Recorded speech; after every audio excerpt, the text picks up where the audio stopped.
राजाच्या पुस्तकाचा पहिला भाग तुम्हाला कसा वाटला? जुन्या करारापासून तुम्ही काय शिकला? करार म्हणजे संमती किंवा करारपत्र. नवीन करार वचन देण्याच्या खूप वर्षांपूर्वी त्याने म्हटले, समय येत आहे जेव्हा मी एक नवा करार करेन. त्याच्या लोकांबरोबर पहिल्या करारात देवाने त्यांना त्याची पवित्रता व त्यांचे पापीपण दाखविण्यासाठी अनेक नियम दिले. त्यांनी येणाऱ्या तारणाऱ्याविषयी अनेक चित्रे आणि भविष्यवाण्या सुद्धा दिल्या. जुन्या करारात संदेष्ट्यांनी भविष्यवाण्या केल्या, मशीहा राजा येईल. परंतु नवीन करारात आपण वाचतो, मशीहा राजा हा आला आहे. नवीन करारात शुभवर्तमान आहे. अरबी भाषेमध्ये त्यास इंजिल म्हणतात. दोन्ही शब्दांचा अर्थ सुवार्ता. शुभवर्तमान हे ह्या शब्दांनी सुरू होते. अब्राहामाचा पुत्र दावीद ह्याचा पुत्र जो येशू ख्रिस्त, त्याची वंशावळी. अब्राहामाला इसहाक झाला, इसहाकाला याकोब. प्रत्येक नावाद्वारे पवित्र शास्त्र अब्राहामापासून ते येशूपर्यंतच्या वंशजांच्या अतूट शृंखलेची नोंद करते. परमेश्वर अब्राहामाच्या वंशजाद्वारे तारणारा पाठविण्याद्वारे सर्व राष्ट्रांना आशीर्वादित करण्याचे त्याचे अभिवचन राखणार होता.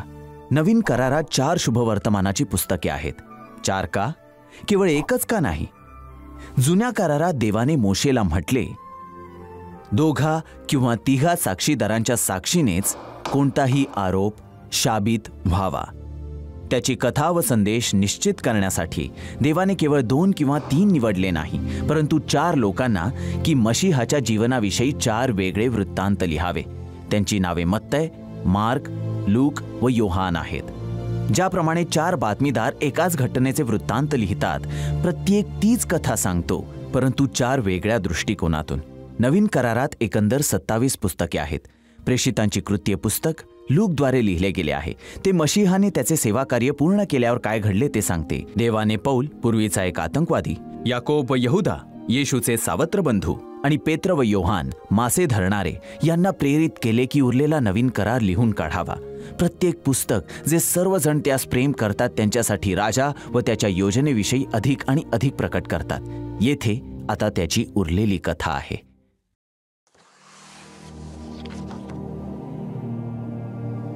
आता वेळ झाली होती. हजारो वर्षांच्या तयारीनंतर परमेश्वर अभिवचन दिलेला तारणारा मशीहा राजा जगात आता पाठविणार होता. परंतु तो कोण असेल आणि तो कसा येईल?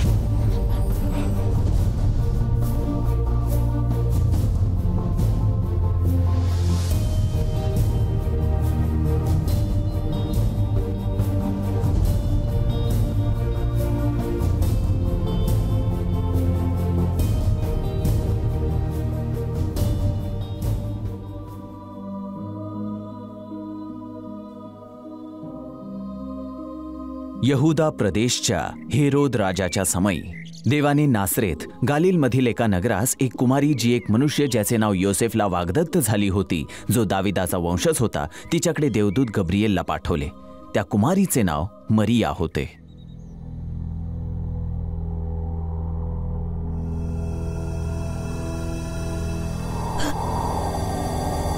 देवदूताने तिला म्हटले, भिऊ नको मरिये, तुझ्यावर देवाची कृपा झाली आहे.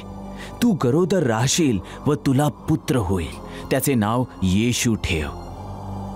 तो थोर होईल व त्याला परात्पराचा पुत्र म्हणतील. आणि प्रभू देव त्याला पूर्वज दावीद याचे राजासन देईल, आणि तो युगानुयुग राज्य करील व त्याच्या राज्याचा अंत होणार नाही. हे कसे होईल? मरियेने देवदूताला म्हटले, कारण मला पुरुष ठाऊक नाही. देवदूताने उत्तर दिले, पवित्र आत्मा तुझ्यावर येईल आणि परात्पराचे सामर्थ्य तुझ्यावर छाया करील. ह्या कारणाने त्याचा जन्म होईल, त्याला पवित्र देवाचा पुत्र असे म्हणतील. गब्रिएलने येशूला देवाचा पुत्र का म्हटले?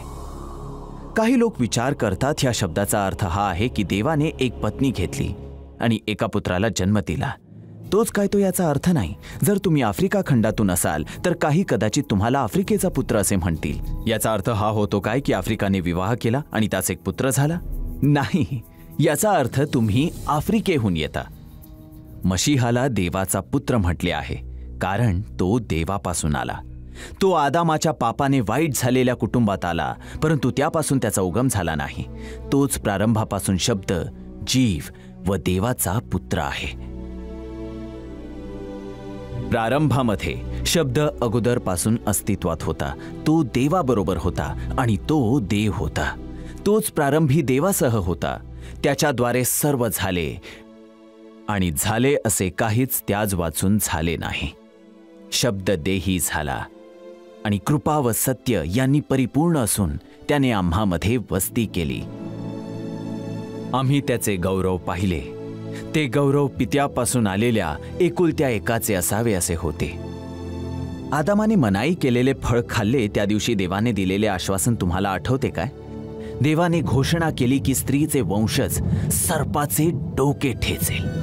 आश्वासित वंशज हे आता एका कुमारी मुलीच्या गर्भात होते. तो सर्पाचे डोके कसे ठेचेल जो दिसतच राहील.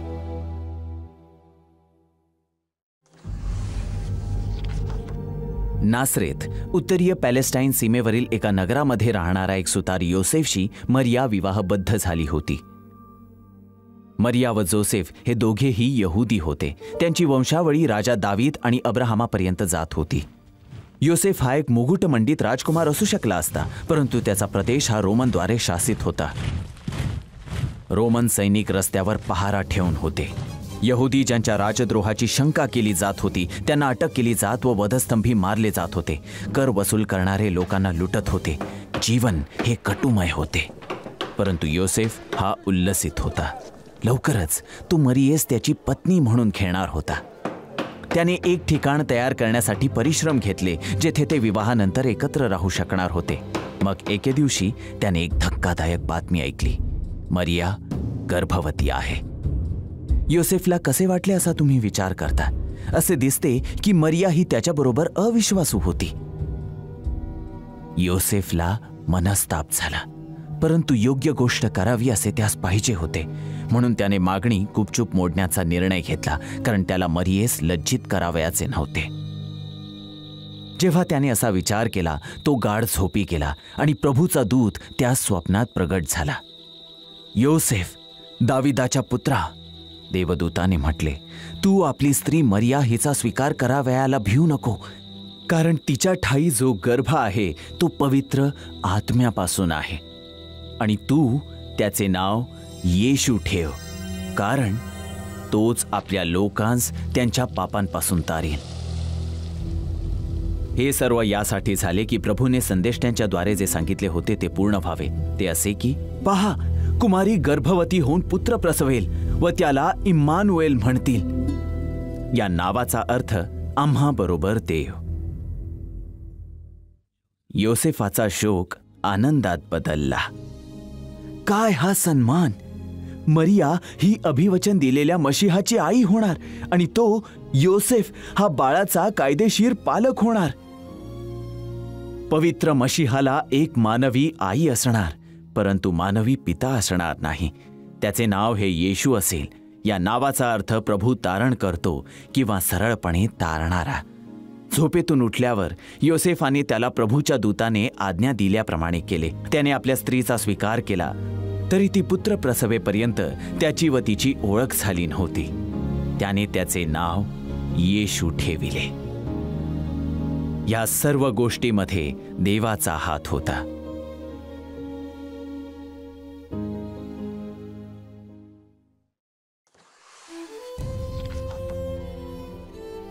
सातशे वर्षांपूर्वी संदेष्टा मीखाने मशीहा राजाचा बेथलेहेम, जे राजा दाविदाचे प्राचीन नगर होते, त्यामध्ये जन्म होईल याचे भाकीत केले होते.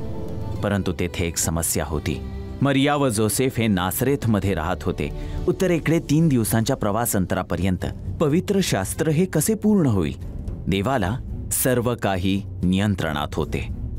मरियेने बाळास जन्म देण्यासाठी जेव्हा वेळ जवळ आली होती, रोमन सम्राट कैसर औगुस्तने आदेश जारी केला की साम्राज्यातील सर्व प्रजेने त्यांच्या पूर्वजांच्या नगरास एकदा जावे की कर भरण्यासाठी नाव नोंदणी करून यावे. म्हणून योसेफ व पूर्णपणे गर्भवती मरिया यांनी नासरेथ ते बेथलेहेमचा प्रवास केला.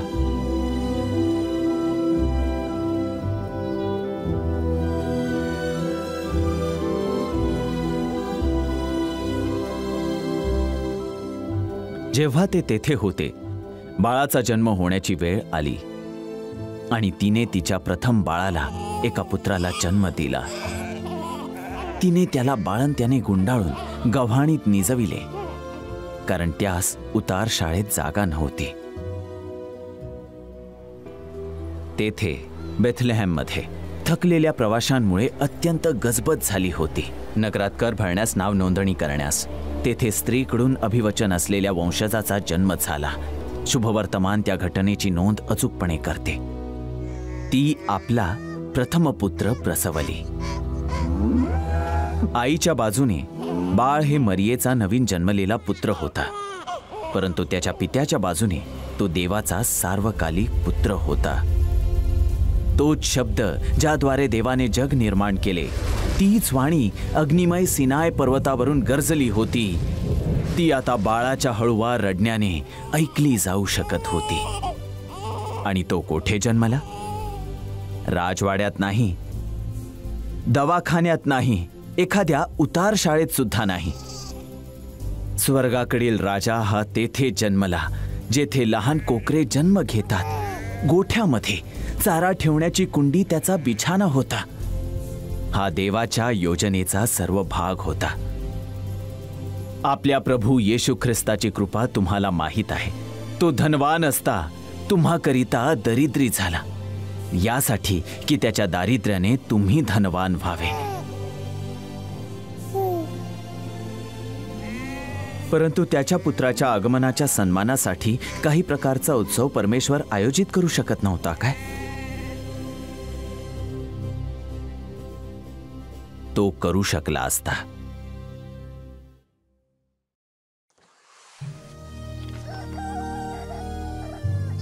मशीहाच्या पृथ्वीवर येण्याची बातमी देवाने प्रथम कोणाला ओळख करून दिली? सम्राटास काय? श्रीमंत आणि प्रसिद्ध जणास काय?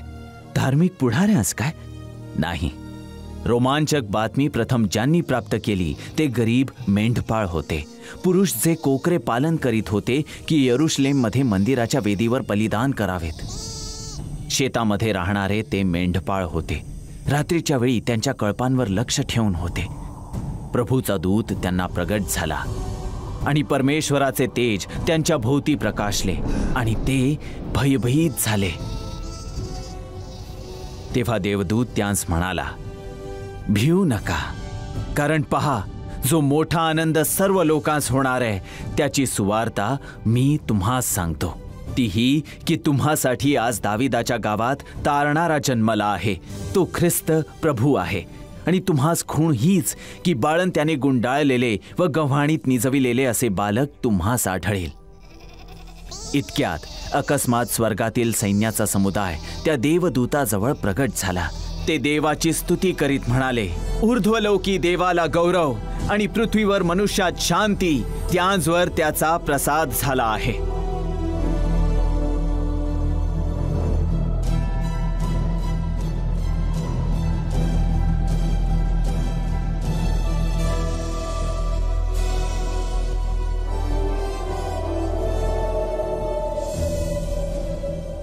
मग असे झाले की देवदूत त्यांपासून स्वर्गास गेले.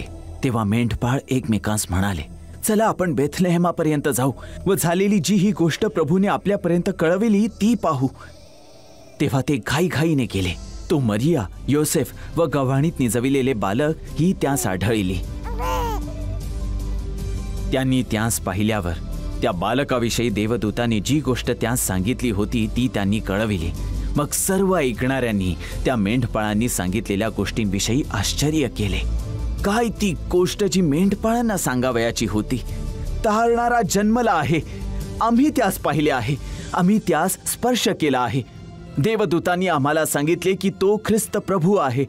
देवदूतांच्या सैन्याने आकाश भरून गेले होते. रात्र ही दिवसाप्रमाणे होती.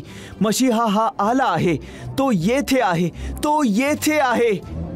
काही लोकांनी मेंढपाळांच्या संदेशावर विश्वास ठेवला, अधिकतर लोकांनी ठेवला नाही. परंतु विश्वास ठेवा किंवा ठेवू नका, राजा ज्याच्या जन्माद्वारे जगाचा इतिहास 2 विभागात वेगळा झाला होता, जो आता मानवी वंशात मिळाला होता. मग सुंतेचा 8वा दिवस आल्यावर त्याचे नाव येशू ठेविले. हे तर तो उदरात संभवण्यापूर्वीच देवदूताने ठेविले होते.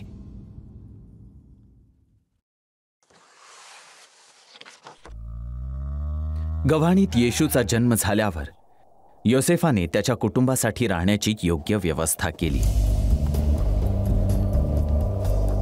एके दिवशी काही उत्साही मागी, ज्ञानी लोक जे ताऱ्यांचा अभ्यास करतात, यरुशलेमेत आले. एका विशेष ताऱ्याद्वारे मार्गदर्शित ही मनुष्ये दूरवरील पारस देशाहून नवीन जन्मलेल्या राजाच्या शोधात आली होती. या ज्ञानी मनुष्यांना एक प्रश्न व एक उद्देश होता. यहुद्यांचा राजा जन्मला तो कोठे आहे? कारण आम्ही पूर्व दिशेस त्याचा तारा पाहून त्याला नमन करावयास आलो आहोत. हे ऐकून हेरोद राजा व त्यासहित सर्व यरुशलेमही घाबरली आणि त्याने लोकांचे सर्व व शास्त्रीयांस जमवून विचारले की ख्रिस्ताचा जन्म कोठे व्हावा. ते त्याला म्हणाले, यहुदियातील बेथलेहेमात, कारण संदेश त्यांच्याद्वारे असे लिहिले आहे. तेव्हा हेरोदाने मागे लोकांस गुप्तपणे बोलावून घेतले आणि त्यास बेथलेहेमास पाठविताना म्हटले, तुम्ही जाऊन त्या बालकाविषयी बारकाईने शोध करा व शोध लागल्यावर मला कळवा, म्हणजे मीही येऊन त्याला नमन करेन. राजाचे हे बोलणे ऐकून ते निघाले आणि पहा, जो तारा त्यांनी पूर्व दिशेस पाहिला होता तो जेथे बालक होता त्या जागेच्या वर जाऊन थांबेपर्यंत त्यांच्या पुढे चालला.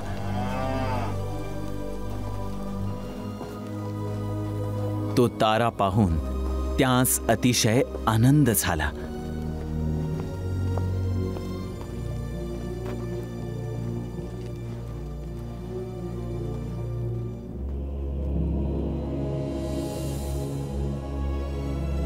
घरात जाऊन त्यांनी बालकास त्याची आई मरिया हिच्याजवळ पाहिले. पाया पडून त्याला नमन केले.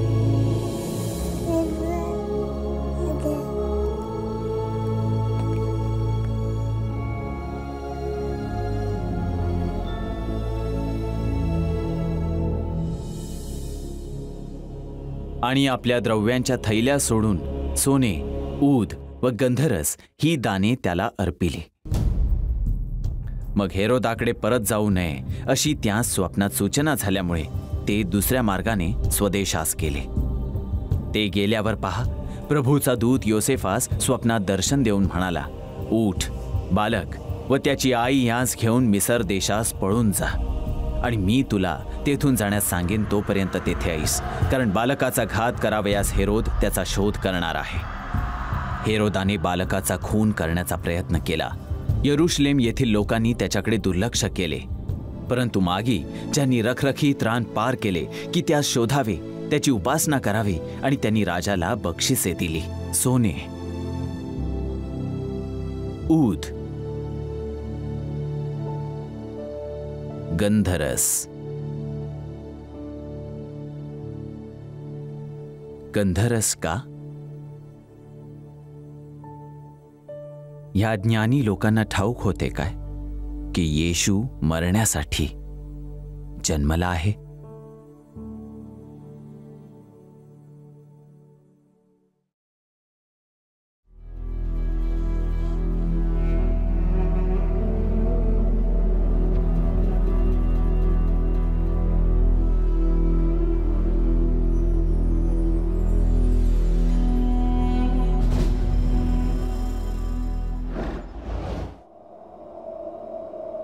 देवदूताच्या सूचनेनंतर योसेफाने मरिया व बाळ येशूला मिसरला नेले, जेथे ते क्रूर राजा हेरोदाच्या मरणापर्यंत शरणार्थी म्हणून राहिले. पुढे हेरोद मरण पावल्यावर पहा, प्रभूचा दूत मिसर देशात योसेफास स्वप्नात दर्शन देऊन म्हणाला, उठ, बालकास व त्याच्या आईस घेऊन इस्रायलच्या देशात जा, कारण बालकाचा जीव घ्यावयास जे पाहत होते ते मेले आहेत. प्रभूने बोललेल्या आणखी एका प्राचीन भविष्यवाणीस याने पूर्ण केले.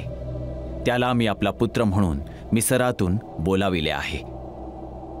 तेव्हा योसेफ व मरियेने येशूला नासरेतला नेले, जेथे तो त्याचे सावत्र बंधू व बहिणीसोबत मोठा झाला. अनेक प्रकारे बालक येशू हा इतर लेकरांसारखा होता. तो जेवला, झोपला, खेळला, अभ्यास केला आणि व्यवसाय शिकला. परंतु दुसऱ्या प्रकारे येशू हा इतर लेकरांपेक्षा भिन्न होता. तो कधीही स्वार्थी नव्हता. तो नेहमीच त्याच्या आई वडिलांचा सन्मान करीत असे. त्याने कधीही खोटे बोलले नाही. त्याने नेहमीच स्वर्गातील त्याच्या पित्यास प्रसन्न केले. तो पवित्र, सात्विक, निर्मळ व पापी जनांपासून वेगळा होता. येशू हाच इतिहासात एक परिपूर्ण बालक आहे. परिपूर्ण याचा अर्थ हा नाही की त्यास सोललेली त्वचा किंवा फोड्या कधीही नव्हत्या. याचा अर्थ हा आहे की त्यास एक परिपूर्ण स्वभाव होता. तो परिपूर्णरित्या पवित्र व चांगला होता. तो सामर्थ्य व ज्ञानामध्ये सुद्धा परिपूर्ण होता. परंतु मरियेच्या उदरात प्रवेश करण्याअगोदर त्याने स्वतःवर काही निश्चित मर्यादा लावून घेतल्या होत्या, जेणेकरून तो मानवांच्या मध्य मानव म्हणून कदाचित जगू शकावा. येशू हा ज्ञानाने, शरीराने आणि देवाच्या व मनुष्याच्या कृपेत वाढत गेला. येशू जेव्हा 12 वर्षांचा होता, नासरेत ते यरुशलेमेस बलिदान करण्याच्या वार्षिक मेजवानी, ज्यास वल्हांडण म्हणतात, त्यासाठी त्याने त्याच्या आई वडील सोबत प्रवास केला होता. जेव्हा त्याच्या बालपणाचे मित्र हे मोठे नगर फिरत होते, येशूने तो आठवडा मंदिराच्या अंगणात घालविला, शिक्षकांच्या मध्ये बसून त्यांना ऐकत व त्यांना प्रश्ने विचारित. ज्या सर्वांनी त्यास ऐकले ते त्याची समज व त्याच्या उत्तरांनी आश्चर्यचकित झाले होते. मंदिर हे ते ठिकाण होते जेथे लोकांच्या पापांकरिता कोकरे हे वेदीवर जाळले जात होते. बालक येशूने हे समजले जे विद्वान समजले नाहीत. तो शेवटचा कोकरा अर्पण करण्यास आला होता.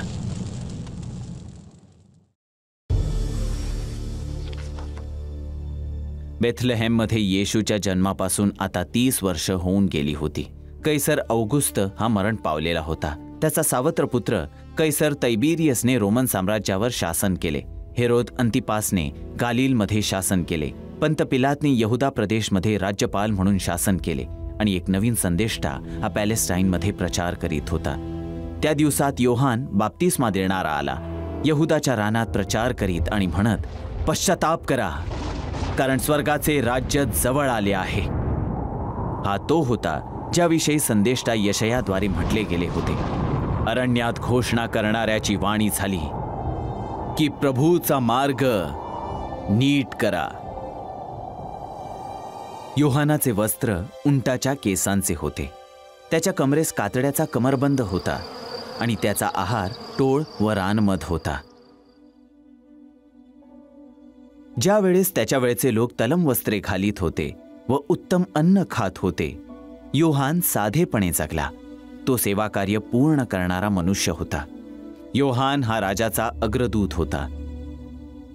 शेकडो वर्षांच्या अगोदर 2 संदेष्टीय यशया व मलाखी यांनी भविष्यातील संदेष्ट्याविषयी लिहिले होते, जो मशीहा राजाच्या आगमनाविषयी घोषणा करेल.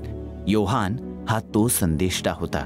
ज्यावेळेस पूर्वीच्या संदेष्ट्यांनी भविष्यवाणी केली, योग्य वेळी अभिवचन दिलेला तारणारा हा पृथ्वीवर येईल. योहानाने प्रचार केला, ती वेळ आता आली आहे, तारणारा हा येथे आहे. जमाव रानात जात होता की योहानाचे ऐकावे. ते ज्यांनी त्यांची अवस्था पापी आहे त्यांना तारणाऱ्याची गरज आहे म्हणून कबूल केली, त्यांचा यार्देन नदीमध्ये बाप्तिस्मा केला. अशा प्रकारे त्यांनी मशीहामध्ये त्यांचा विश्वास दाखविला, जो पापाचे त्यांचे मोठे कर्ज धुवून टाकणार आहे आणि त्यांना त्यांच्या धार्मिकतेमध्ये परिधान करेल. दिवसामागून दिवस, आठवड्यानंतर आठवडे योहानाने लोकांना स्वर्गाकडील खूप वाट पाहिला गेलेल्या तारणाऱ्याविषयी बोलले. त्याच्या वाहना घेऊन चालावयास मी योग्य नाही. तो पवित्र आत्म्याने व अग्नीने तुमचा बाप्तिस्मा करेल. मग एके दिवशी तारणारा आला एका टेकडीवर जमावातून आणि तेथे खाली आला जेथे योहान बाप्तिस्मा देत होता. योहानाने येशूकडे बोट दाखविले व म्हटले, हा पहा, जगाचे पाप हरण करणारा देवाचा कोकरा. योहानाने येशूला देवाचा कोकरा का म्हटले? जर तुम्हाला ठाऊक आहे का, तर मग तुम्हाला राजाचे नियुक्त सेवा कार्य माहीत आहे.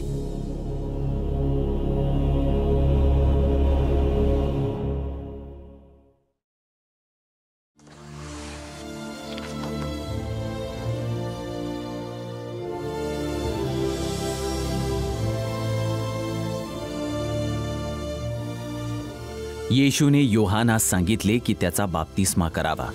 योहानाने आक्षेप घेतला, कारण मशीहा राजा जो स्वर्गातून आला होता त्यास पश्चाताप करण्याची गरज नव्हती. येशूने उत्तर दिले, आता हे होऊ दे, कारण या प्रकारे सर्व धर्म पूर्णपणे पाळणे हे आपणाला योग्य आहे. म्हणून योहानाने येशूचा बाप्तिस्मा केला. बाप्तिस्मा घेऊन येशूने दाखविले की तो मानवी कुटुंबाचा आहे, ज्या सोडविण्यास तो आला आहे. मग बाप्तिस्मा घेतल्यावर येशू पाण्यातून लागलीच वर आला, आणि पहा, आकाश उघडले.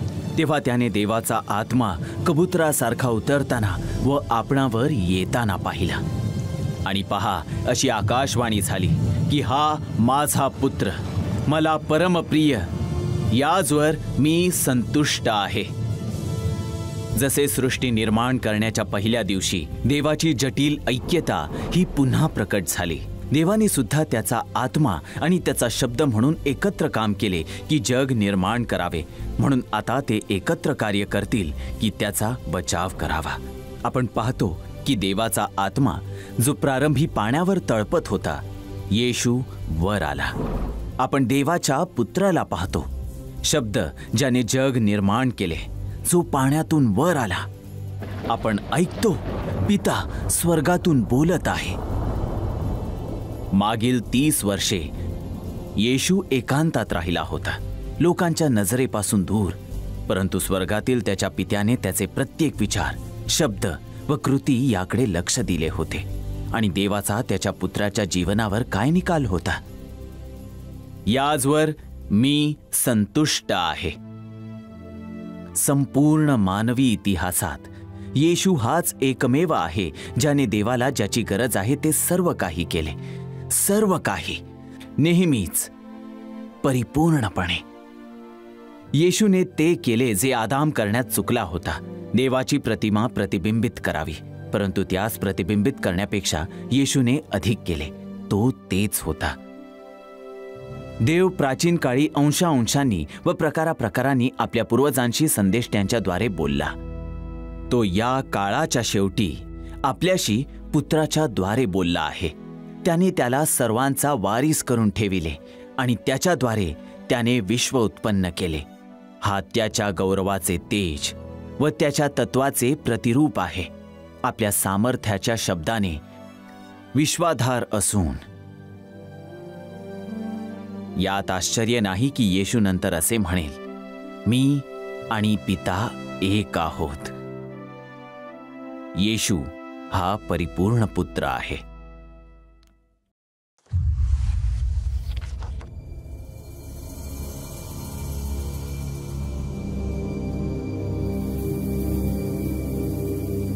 सैतान खुश नव्हता की हा परिपूर्ण मनुष्य त्याच्या राज्यात राहत होता.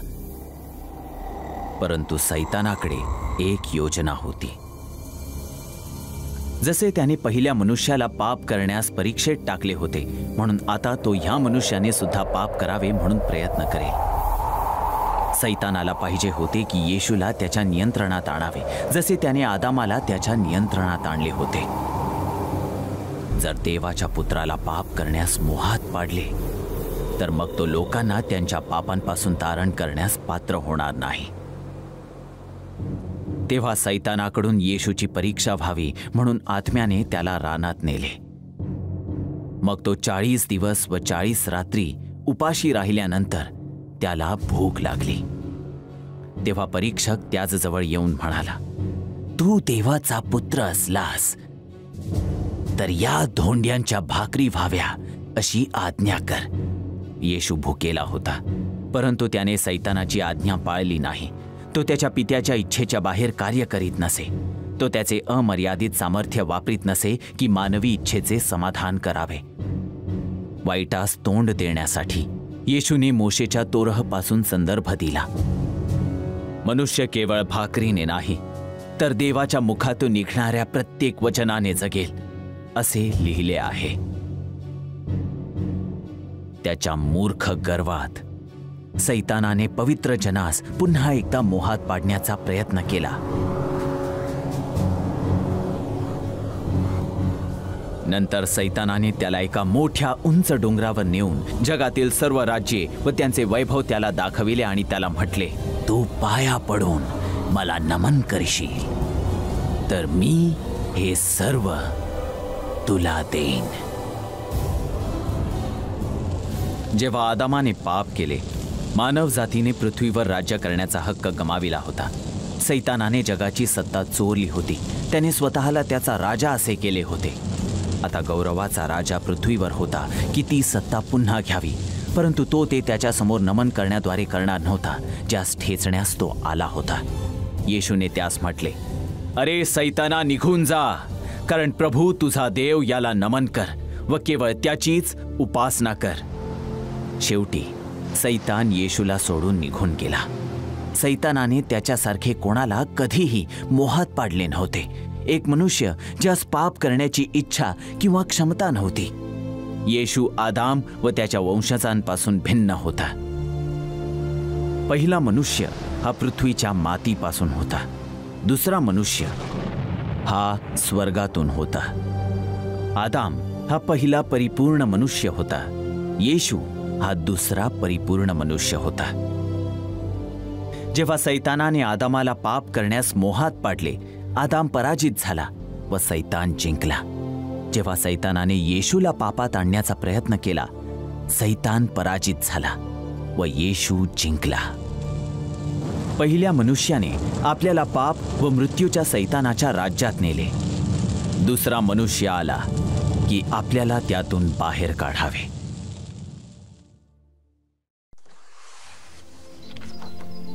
सैतानाच्या व्यर्थ प्रयत्नानंतर की येशूला पापात पाडावे, येशू नासरेथला आला, जेथे तो मोठा झाला होता आणि एक सुतार म्हणून काम केले होते. शब्बात दिवशी तो सभास्थानात गेला, जसे त्याचा परिपाठ होता. सभास्थान हे उपासनेचे घर होते, जेथे प्रत्येक शनिवारी पवित्र शास्त्र वाचले आणि त्याचे स्पष्टीकरण केले जात असत. या विशेष शनिवारी येशूकडे एक घोषणा करण्याची होती. तो वाचण्यास उभा राहिला. संदेष्टा यशयाचा ग्रंथ त्यास देण्यात आला. तो उघडा करून त्यास एक भाग मिळाला, जेथे हे लिहिलेले होते, प्रभूचा आत्मा मजवर आला आहे, कारण दिनास सुवार्ता सांगण्यास त्याने मला अभिषेक केला, धरून नेलेल्यांची सुटका व आंधळ्यास दृष्टी ही विदित करावयास. येशूने पवित्र शास्त्रात काय वाचले ती मशीहा राजाविषयी प्राचीन भविष्यवाणी होती. तो जगाला दाखविणार होता की परमेश्वर कशा समान आहे आणि पापी लोकांना सैतान, पाप, मृत्यू आणि नरकाच्या सत्तेपासून सोडविणार होता. मग येशू त्याने ती गुंडाळी पुन्हा गुंडाळली, तेथे असणाऱ्या सहाय्यकास ती पुन्हा दिली आणि खाली बसला आणि सभास्थानातील सर्व लोकांची दृष्टी त्याचकडे लागली. मग तो त्यास म्हणू लागला की हा शास्त्रलेख आज तुम्ही ऐकत असता पूर्ण झाला आहे. येशूच्या शेजाऱ्यांनी त्याचा दावा की तो मशीहा आहे जो स्वर्गातून आला आहे की ते पूर्ण करावे जे संदेश त्यांनी पवित्र शास्त्रात लिहिले आहे, यावर कशी प्रतिक्रिया दिली. हे ऐकताच सभास्थानातील सर्व लोक संतापून गेले. त्यांनी उठून त्याला गावाबाहेर घालविले आणि ज्या डोंगरावर त्याचे गाव बसले होते त्याच्या कड्यावरून त्याला लोटून देण्यास तेथवर गेले.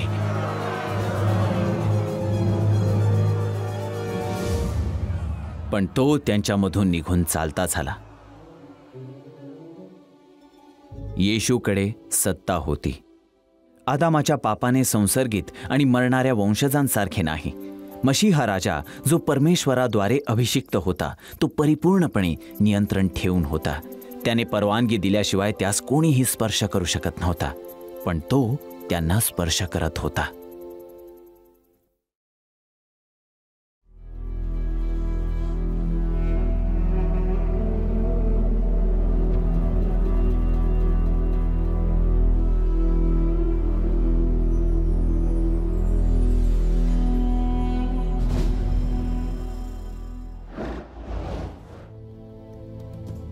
संदेश त्यांच्या पवित्र शास्त्रात मशीहाचे एक शीर्षक हे प्रभूचा हात आहे. येशूच्या चमत्कारांनी पृथ्वीवर त्याला देवाचा हात असे दाखविले. त्याच्या हाताच्या स्पर्शाने किंवा त्याच्या मुखातून शब्दाने आजारी व मरत असलेले ताबडतोब बरे केले जात होते. मग लोकांचे थव्यांचे थवे त्याचकडे आले. त्यांच्याबरोबर लंगडे, आंधळे, मुके, व्यंग व दुसरे बहुत जण होते. त्यास त्यांनी त्याच्या पायांवर आणून घातले आणि त्याने त्यास बरे केले. संदेष्ट्यांची वचने ही पूर्ण झाली होती. आंधळे पाहतात, पांगळे चालतात, कुष्ठरोगी शुद्ध होतात, बहिरे ऐकतात, मेलेले उठतात व गरिबांस सुवार्ता सांगण्यात येते. येथे कोणताही असा आजार नव्हता जो येशू बरे करू शकत नव्हता. आता एक कुष्ठरोगी त्याचकडे आला. त्यास विनंती करीत, त्याच्यासमोर गुडघे टेकीत आणि त्यास हे म्हणत, जर तुझी इच्छा असेल तर तू मला शुद्ध करू शकतोस. तेव्हा येशूला त्याची करुणा आली आणि त्याने हात लांब करून त्याला स्पर्श केला व म्हटले, माझी इच्छा आहे, शुद्ध हो. तेव्हा त्याचे कुष्ठ तत्काळ जाऊन तो शुद्ध झाला. तेव्हा ज्या कोणाची माणसे नाना प्रकारच्या रोगांनी बेजार झाली होती त्या सर्वांनी त्यांना त्याचकडे सूर्यास्ताच्या वेळी आणले आणि त्याने त्यांच्यातील प्रत्येकांवर हात ठेवून त्यांस बरे केले. भूते देखील तू देवाचा पुत्र आहेस अशी आरोळी ठोकून पुष्कळ मनुष्यातून निघाली. परंतु त्याने त्यास दटावून बोलू दिले नाही, कारण तो ख्रिस्त आहे हे त्यास ठाऊक होते. येशूला नाही पाहिजे होते की भूतांनी त्याच्याविषयी साक्ष द्यावी. ह्या वाईट देवदूतांनी त्याचा अधिकार व सामर्थ्य पाहिले होते. जेव्हा त्याने स्वर्ग व पृथ्वीला त्याच्या ठिकाणी असावे असे बोलले होते, ते थरथर कापले होते. जेव्हा त्याने त्या स्वर्गातून बाहेर हाकलून दिले होते तो दिवस आठवला. आणि आता तो पृथ्वीवर एक मनुष्य म्हणून जगत होता. त्यांच्या स्वामींची सत्ता ही नष्ट होत होती. गौरवाच्या राजाने त्यांच्या सत्तेमध्ये प्रवेश केला होता. जेथे कोठे येशू गेला, सैतानाचे सामर्थ्य कमकुवत होत गेले. जेथे कोठे येशू गेला, पापाचा शाप हा मागे घेतला गेला होता. चमत्कारासह येशूकडे एक संदेश होता. समय पूर्ण झाला आहे व देवाचे राज्य जवळ आले आहे. पश्चाताप करा व सुवार्तेवर विश्वास ठेवा.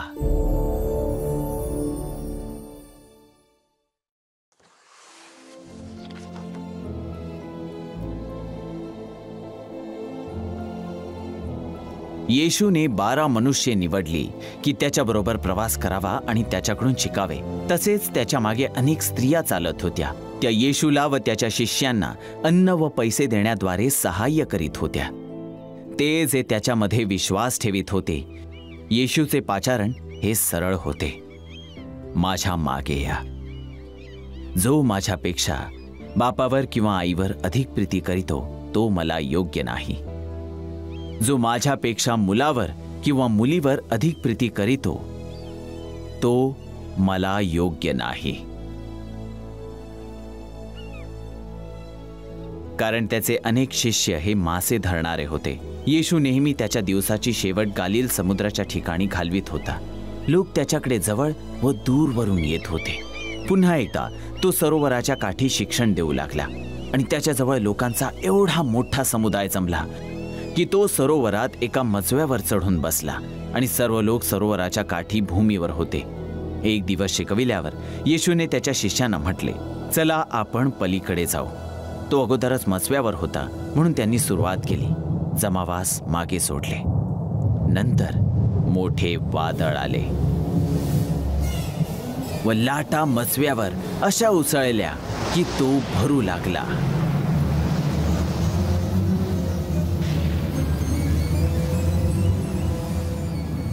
तो वरामावर उशास घेऊन निजला होता.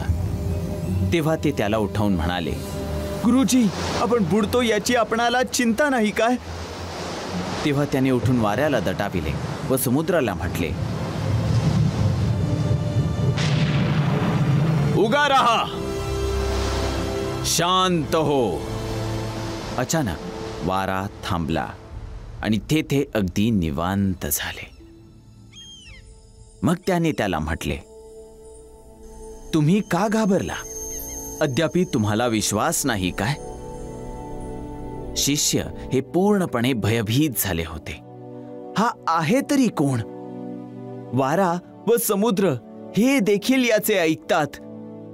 हा मनुष्य कोण आहे? 1000 वर्षांपूर्वी संदेष्टा दाविदाने अगोदरच प्रश्नाचे उत्तर दिले होते. ते संकट समयी परमेश्वराचा धावा करीतात आणि तो त्यास क्लेशातून मुक्त करीतो. तो वादळ शमवितो तेव्हा लाटा शांत होतात. केवळ त्याच बोलण्याद्वारे कोण वारा व लाटा शांत करू शकतो? तीच वाणी जिने त्यास निर्माण केले.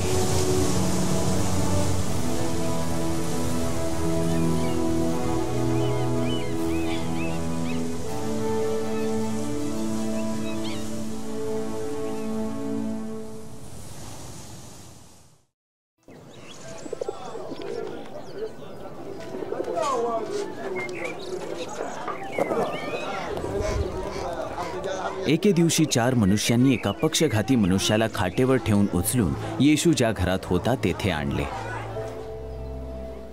त्या मनुष्यांनी घरामध्ये प्रवेश करण्याचा प्रयत्न केला, परंतु घर गच्च भरलेले होते म्हणून ते आतमध्ये प्रवेश करू शकले नाही. म्हणून ते छपरावर चढले. काही कौले त्यांनी काढली आणि त्या खाटेला येशू समोर खाली केले. त्यांचा विश्वास पाहून येशूने त्या पक्षघाती मनुष्यास म्हटले, माझ्या मुला, तुझी पापे क्षमा केली गेली आहेत. येशूला ठाऊक होते की ह्या मनुष्याची सर्वात मोठी गरज ही पुन्हा चालणे ही नव्हती, परंतु त्याच्या पापांपासून क्षमा मिळविण्याची होती. परंतु कित्येक शास्त्री तेथे बसले होते. ते आपल्या मनात असा विचार करीत होते, तो काय बोलत आहे?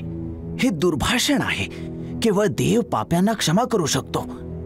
येशूने आपल्या आत्म्यात तत्काळ ओळखून त्यास म्हटले, तुम्ही आपल्या मनात हे विचार का करीता? तुझ्या पापांची क्षमा झाली आहे असे पक्षघाती मनुष्याला म्हणणे किंवा उठ आपली खाट उचलून चाल असे म्हणणे यातून कोणते सोपे? म्हणून मी तुम्हाला पुरावा देईन की मनुष्याच्या पुत्राला पापांची क्षमा करण्याचा येथे पृथ्वीवर अधिकार आहे. मग येशू त्या पक्षघाती मनुष्याकडे वळला व म्हणाला, उभा राहा, तुझी खाट उचल आणि घरी जा. आणि मनुष्याने उडी मारली, त्याची खाट उचलली आणि आश्चर्याने पाहणाऱ्या लोकांमधून चालत निघून गेला. यावरून सर्व थक्क झाले व देवाचे गौरव करीत म्हणाले, आम्ही असे कधी पाहिले नव्हते. नियमशास्त्राचे शिक्षक हे त्यांचा धर्म व गर्वाद्वारे आंधळे झाले होते. त्यांचा विचार हा काहीतरी असा झाला, येशू, तू निंदा करणारा आहेस.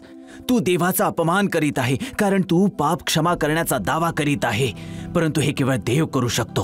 ते त्यांच्या विचारात बरोबर होते की केवळ देव पापांची क्षमा करू शकतो, परंतु येशू कोण आहे याविषयीच्या निष्कर्षामध्ये ते चूक होते.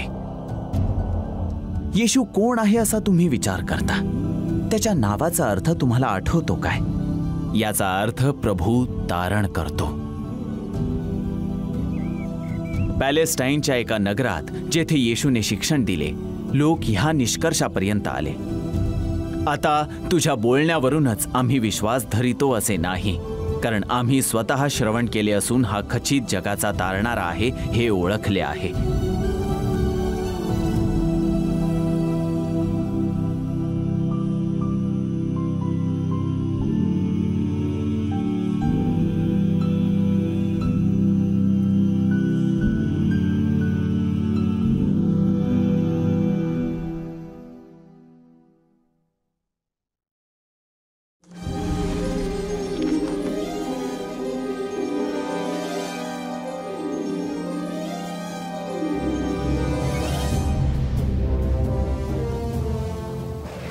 येशूला सृष्टीच्या प्रत्येक भागावर सत्ता होती. तरीही तो सर्वत्र हे म्हणत गेला नाही, माझी उपासना करा, मी देव आहे, मी देव आहे. त्याने केवळ त्या गोष्टी केल्या ज्या केवळ देव करू शकत होता, आणि मग लोकांनी त्यांचे स्वतःचे निष्कर्ष काढावे. पुढील 2 गोष्टींवर आधारित येशू कोण आहे असा तुम्ही विचार करता. येशू नाईन नावाच्या नगरास गेला आणि त्याचे शिष्य व मोठा जमाव त्याच्याबरोबर तेथे गेले. जेव्हा तो नगराच्या वेशीजवळ पोहोचत होता, एका मृत व्यक्तीला घेऊन चालले होते. तो त्याच्या आईचा एकुलता एक पुत्र होता आणि ती विधवा होती आणि नगरातून एक मोठा जमाव तिच्या बरोबर होता. जेव्हा प्रभूने तिला पाहिले त्याचे अंतःकरण तिच्यासाठी कष्टी झाले आणि त्याने म्हटले, रडू नको. मग तो वर गेला आणि तिरडीस स्पर्श केला आणि जे त्यास घेऊन जात होते ते थांबले. त्याने म्हटले, तरुण मनुष्या, मी तुला सांगतो, उठ. मृत मनुष्य उठून बसला आणि बोलू लागला आणि येशूने त्यास त्याच्या आईला परत दिले. तेव्हा सर्वांस भय प्राप्त झाले आणि त्यांनी देवाची स्तुती केली.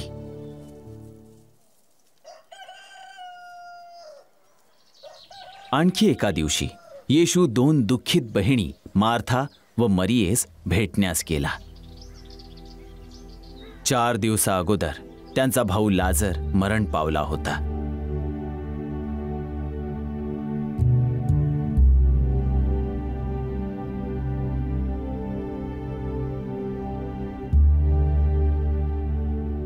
प्रभूजी, आपण येथे असता तर माझा भाऊ मेला नसता, मार्था येशूला म्हणाली. येशूने तिला म्हटले, पुनरुत्थान व जीवन मीच आहे. जो मजवर विश्वास ठेवितो तो मेला असला तरी जगेल, आणि जो जिवंत असून मजवर विश्वास ठेवितो तो कधीही मरणार नाही. यास तू विश्वास धरितेस काय? ती त्याला म्हणाली, होय प्रभूजी. जो जगात येणारा देवाचा पुत्र ख्रिस्त तो आपण हा असा विश्वास मी धरिला आहे. येशू कबरेजवळ आला. ती गुहा होती आणि तिच्या तोंडावर धोंड ठेविलेली होती. येशूने म्हटले, धोंड काढा. त्या मृताची बहीण मार्था त्याला म्हणाली, प्रभूजी, आता त्याला दुर्गंधी येत असेल, कारण त्याला 4 दिवस झाले आहेत. येशूने तिला म्हटले, तू विश्वास धरशील तर देवाचे गौरव पाहशील, असे मी तुला सांगितले नव्हते काय? यावरून त्यांनी धोंड काढिली.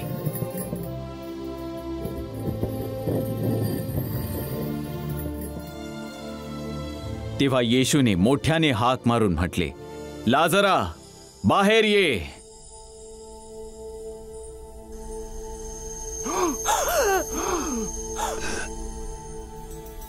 तेव्हा मृत झालेला तो इसम बाहेर आला. त्याचे हात पाय प्रेतवस्त्रांनी बांधिलेले व तोंड रुमालाने वेष्टिलेले होते. येशूने त्यास म्हटले, याला मोकळे करून जाऊ द्या.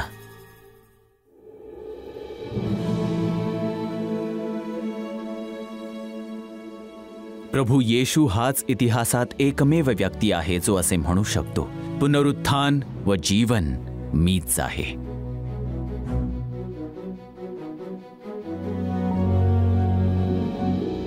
त्याच्या कार्यांनी हे सिद्ध केले आहे की त्याचे शब्द हे खरे आहेत.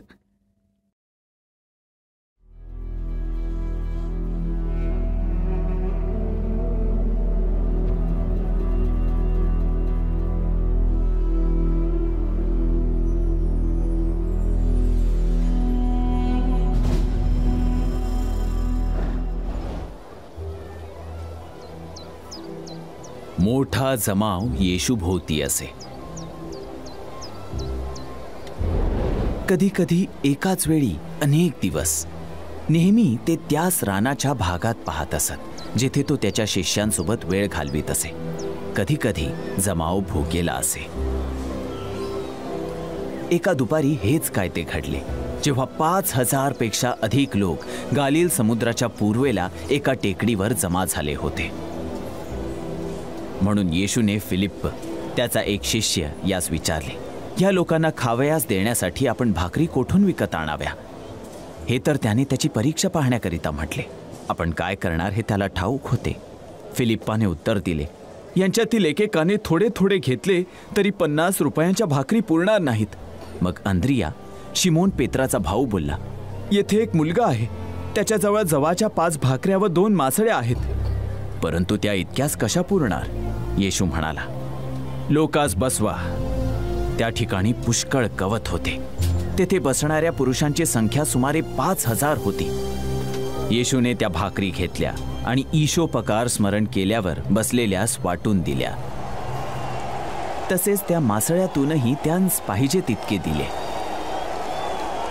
जोपर्यंत ते तृप्त होत नाहीत. मग त्याने आपल्या शिष्यांना सांगितले, काही फुकट जाऊ नये म्हणून उरलेले तुकडे गोळा करा. मग जेवणाऱ्यांस पुरे झाल्यावर जवाच्या 5 भाकरींपैकी उरलेले तुकडे त्यांनी गोळा केले. त्या तुकड्यांनी 12 टोपल्या भरल्या. पुढील दिवशी जमाव येशूला शोधत आला. त्यांना त्यास राजा करावयास पाहिजे होते, परंतु केवळ यासाठीच की त्याने त्यांना रोमन अत्याचारापासून सोडवू शकावे व त्यांना अधिक अन्न द्यावे. येशूने त्यांना म्हटले, नाशवंत अन्नासाठी श्रम करू नका, तर सार्वकालिक जीवनासाठी टिकणारे जे अन्न मनुष्याचा पुत्र तुम्हास देईल त्यासाठी श्रम करा. कारण पिता जो देव त्याने त्याचवर शिक्का मारिला आहे. येशूने त्यांस म्हटले, जीवनाची भाकर मी आहे. जो मजकडे येतो त्याला भूक लागणार नाही, आणि जो मजवर विश्वास ठेवितो त्याला कधीही तहान लागणार नाही.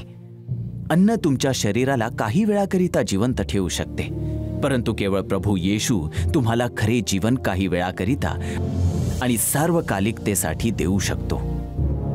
केवळ येशू हे म्हणू शकतो, जीवनाची भाकर मी आहे. येशू हा धार्मिक पुढाऱ्यांसारखा नाही, ज्यांनी गोष्टींना अशा प्रकारे म्हटले, हे करा, हे करू नका, हे नियम पाळा, हाच मार्ग आहे. केवळ येशू हे म्हणू शकला, मार्ग, सत्य व जीवन मीच आहे. येशू संदेष्ट्यांपासून सुद्धा वेगळा होता, ज्यांनी त्यांच्या पापांसाठी बलिदाने अर्पण केली आणि मशीहाच्या येण्याविषयी लिहिले. येशूने म्हटले, अशी गैरसमजूत करून घेऊ नका की मी कशासाठी आलो आहे. नियमशास्त्र किंवा संदेष्ट्यांचे ग्रंथ ही रद्द करावयास मी आलो नाही. नाही, मी ते पूर्ण करावयास आलो आहे.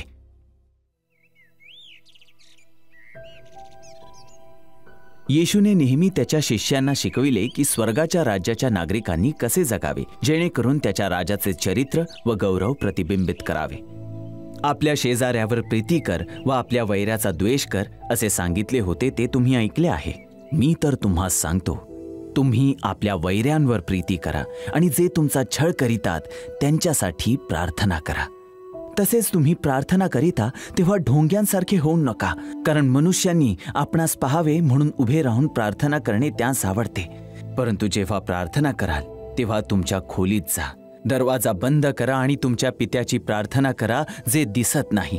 यास्तव या प्रकारे प्रार्थना करा, हे आमच्या स्वर्गातील पित्या, तुझे नाम पवित्र मानिले जावो, तुझे राज्य येवो, जसे स्वर्गात तसे पृथ्वीवरही तुझ्या इच्छेप्रमाणे होवो. आमची रोजची भाकर आज आम्हास दे. यास्तव काय खावे, काय प्यावे, काय पांघरावे असे म्हणत काळजी करीत बसू नका, कारण ही सर्व मिळवावयास विदेशी लोक खटपट करीतात. या सर्वांची गरज तुम्हास आहे हे तुमच्या स्वर्गीय पित्यास ठाऊक आहे. तर तुम्ही प्रथम त्याचे राज्य व त्याची धार्मिकता मिळवावयाची खटपट करा, म्हणजे यांबरोबर तीही सर्व तुम्हास मिळतील. खोट्या संदेष्ट्यांविषयी जपा. ते मेंढरांच्या वेशाने तुम्हाकडे येतात, तरी अंतरी क्रूर लांडगेच आहेत. यास्तव जो प्रत्येक जण माझी ही वचने ऐकून त्याप्रमाणे वर्ततो तो कोणा एका शहाण्या मनुष्यासारखा ठरेल. त्याने आपले घर खडकावर बांधिले, मग पाऊस पडला, पूर आला, वाराही सुटला व त्या घरास लागला.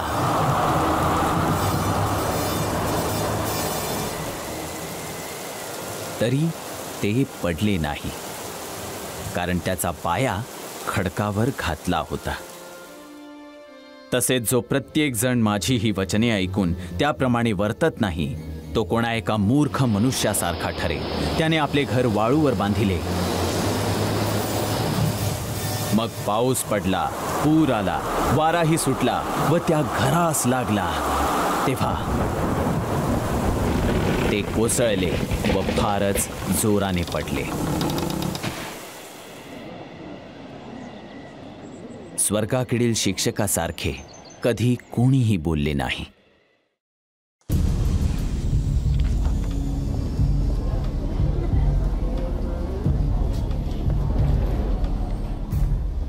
यहुदी लोकांचे शिक्षक व याजक हे खुश नव्हते हे पाहण्यास की लोकसमुदाय येशूचे ऐकत होते.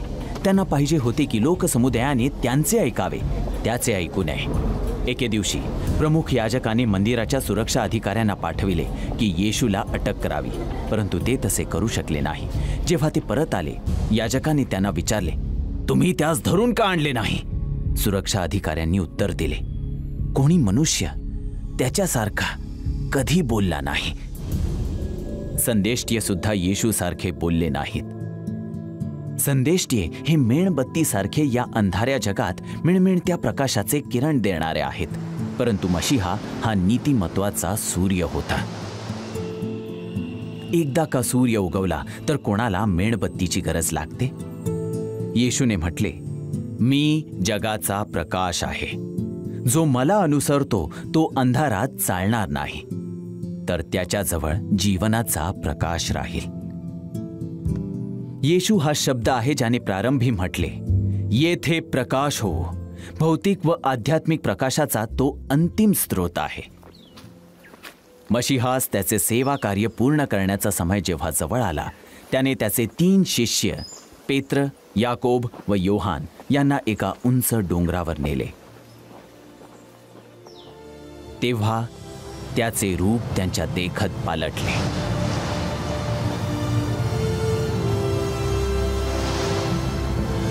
त्याचे मुख सूर्यासारखे तेजस्वी झाले आणि त्याची वस्त्रे प्रकाशासारखी शुभ्र झाली. तेव्हा पहा, मोशे व एलिया हे त्याच्याबरोबर संभाषण करीताना त्यांच्या दृष्टीस पडले. तो पहा, तेजस्वी मेघाने त्यांच्यावर छाया केली आणि पहा, मेघातून अशी वाणी झाली, हा माझा पुत्र मला परमप्रिय आहे, याचवर मी संतुष्ट आहे, याचे तुम्ही ऐका. जेव्हा शिष्यांनी हे ऐकले, ते पालथे पडले व फार भयभीत झाले. तेव्हा येशूने जवळ येऊन त्या स्पर्श करून म्हटले, उठा, भिवू नका. जेव्हा त्यांनी डोळे वर करून पाहिले, तो येशूशिवाय कोणी त्यांच्या दृष्टीस पडला नाही. शिष्यांनी त्या दिवशी जे पाहिले होते ते त्यास कधीही विसरले नाही. नंतर पेत्राने लिहिले असावे, त्याच्या वैभवास पाहणारे आम्ही साक्षीदार आहोत. आणि योहान पुढे म्हणाला, आम्ही त्याचे गौरव पाहिले, ते गौरव पित्यापासून आलेल्या एकुलत्या एकाचे असावे असे होते, जो कृपा व सत्य यांनी परिपूर्ण होऊन आला होता. परंतु आतासाठी पुत्राचे गौरव हे त्याच्या देहरूपी शरीरात लपलेले राहील. राजासाठी ही वेळ होती की त्याचे सेवा कार्य पूर्ण करावे.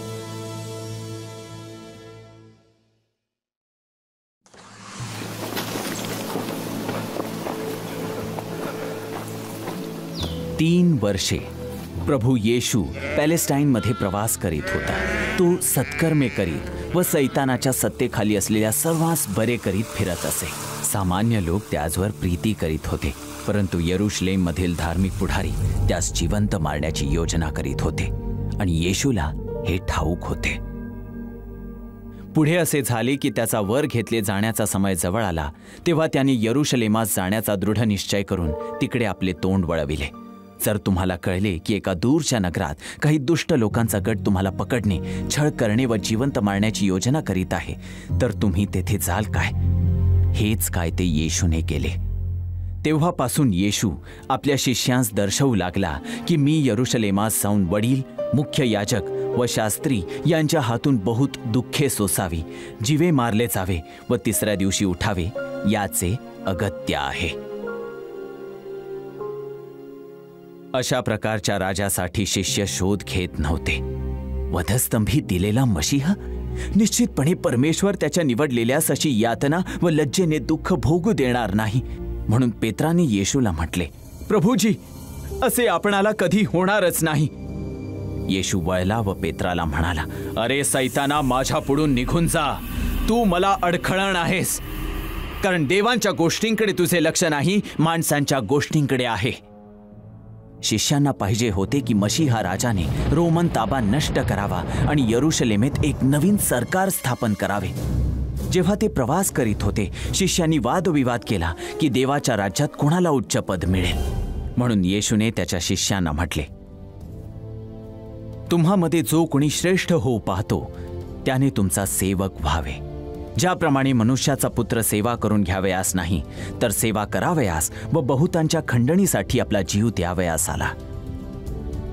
पृथ्वीवर त्याच्या पहिल्या येण्याच्या वेळी मशीहा राजकीय राज्य हस्तगत करण्यासाठी व पृथ्वीवरील राजासनावर शासन करण्यास आला नव्हता. तो सैतानावर विजय मिळविण्यासाठी आणि मानवी हृदयात शासन करण्यासाठी आला होता. त्यामुळेच येशूने शिकविले, देवाचे राज्य हे तुम्हामध्ये आहे. परंतु स्वर्गातील राजा अंतःकरणात राज्य करण्यापूर्वी आणि नंतर संपूर्ण पृथ्वीवर जगाच्या पापाचे कर्ज हे भरावयाचे होते आणि मृत्यूला पराजित करावयाचे होते. हेच त्याचे नियुक्त सेवा कार्य होते.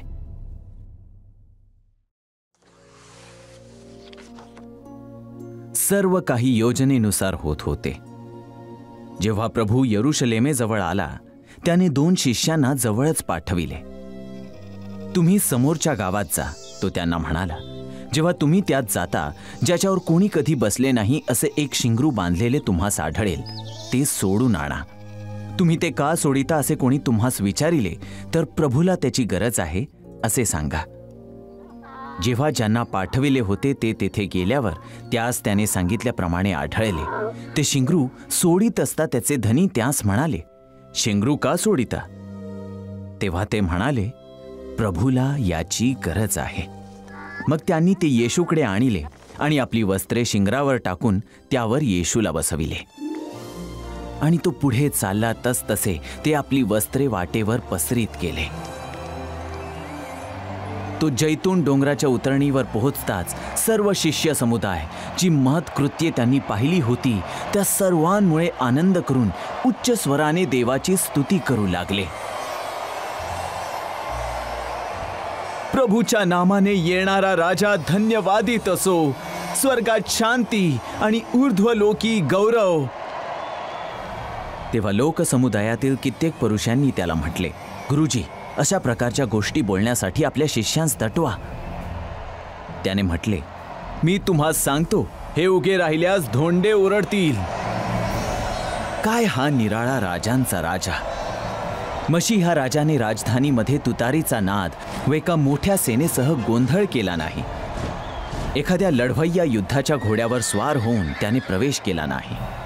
तो एका नम्र गाढवावर आला होता. गाढवाच्या एका शिंगरावर एक शिंगरू, ज्यावर कधी काही ओझे लादलेले नव्हते. ते ज्यास सामान्यपणे मारलेले व ठोसे लावलेले नव्हते. एक प्राणी ज्याच्या पाठीवर व खांद्यावर वधस्तंभाचे एक विशिष्ट चिन्ह होते. आणि सर्वात महत्त्वाचे एकच प्राणी जे तो पूर्ण करू शकत होता, ज्याच्याविषयी संदेष्टात जखऱ्याने 500 वर्षांपूर्वी लिहिले होते. सियोन कन्ये, जोराने आनंदाचा गजर कर. यरुशलेम कन्ये, गजर कर. पहा, तुझा राजा तुझ्याकडे येत आहे. तो न्यायी व यशस्वी आहे. तो लीन आहे. गाढवावर, गाढवीच्या पोरावर म्हणजे शिंगरावर बसून येत आहे. मशीहा राजा यरुशलेममध्ये शक्तिशाली युद्धाच्या घोड्यावर स्वार होऊन का आला नाही? कारण तो लोकांना त्यांच्यावर अत्याचार करणाऱ्या रोमन लोकांपासून सोडवण्यासाठी आला नव्हता. तो आला होता की लोकांना त्यांच्या पापांपासून सोडवावे.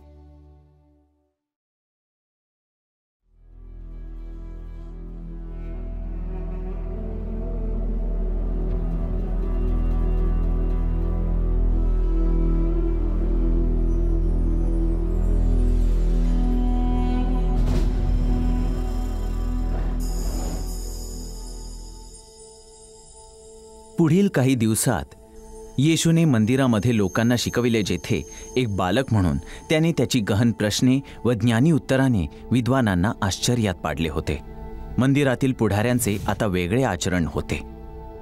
हा मनुष्य आमचा राजा असावा हे आम्हाला नाही पाहिजे, म्हणून त्यांनी येशूवर स्फोटक प्रश्नांचा हमला केला, ही आशा ठेवून की सामान्य लोकांना त्याच्या विरोधात करावे. त्यांच्या संधीसाठी वाट पाहत पुढाऱ्यांनी प्रामाणिक मनुष्य असे सोंग करीत हेर पाठविले. त्यांनी येशूला असे काहीतरी म्हणावे म्हणून प्रयत्न केला जे रोमन राज्यपालला सांगावे, म्हणजे येशूला अटक करता येईल. त्यांनी त्याला म्हटले, गुरुजी, आपण यथार्थ बोलता व शिक्षण देता, पक्षपात करीत नाही, तर देवाचा मार्ग खरोखर शिकविता, हे आम्ही जाणून आहोत. कैसराला कर देणे हे आम्हास योग्य आहे की नाही? येशूने काय उत्तर दिले पाहिजे होते? जर त्याने म्हटले असते, होय, सम्राटाला कर द्यावा, तर यहुदी लोक त्यांच्या प्रती अप्रामाणिकसाठी त्याला दोष देतील. या उलट जर येशूने उत्तर दिले, नाही, कर भरू नका, तर रोमन राज्यपालाला हे कळेल आणि ते त्यास देशद्रोहासाठी दोषी ठरवितील. त्याने त्यांच्या कपटी योजनेकडे पाहिले आणि म्हटले, मला एक रोमन नाणे दाखवा. यावर मुखवटा व लेख कोणाचा आहे? ते म्हणाले, कैसराचा. तेव्हा त्याने त्यांस म्हटले, तर कैसराचे ते कैसराला द्या व देवाचे ते देवाला भरून द्या. म्हणून त्याने लोकांसमोर जे बोलले होते त्याद्वारे त्यास अडकविण्यात अपयशी ठरले. त्याऐवजी ते त्याच्या उत्तराने आश्चर्यचकित झाले आणि ते स्तब्ध झाले. पुन्हा व पुन्हा धार्मिक पुढाऱ्यांच्या वेगवेगळ्या गटांनी येशूला बोलण्यात अडकविण्याचा प्रयत्न केला, परंतु प्रत्येक वेळी त्याने त्यांना परिपूर्ण ज्ञानाचे उत्तर दिले. त्यानंतर आणखी प्रश्ने त्याला विचारावयास कोणाला धैर्य झाले नाही. लाजिरवाणी केल्यामुळे ती मनुष्ये हळूच निघून गेली की प्रमुख याजकासह षडयंत्र रचावे की येशूला अटक करावी व जिवंत मारावे. काय हा आंधळेपणा! हे याजक जे मंदिरात वेदीवर बलिदाने अर्पणे करण्यास जबाबदार होते, त्यांना काही कल्पना नव्हती की ज्या मनुष्याला ते जिवंत मारू पाहत होते हा तोच एक होता ज्यास त्या बलिदानांमध्ये चित्रित केलेले होते. परमेश्वराची गुप्त योजना ही लवकरच पूर्ण होणार होती.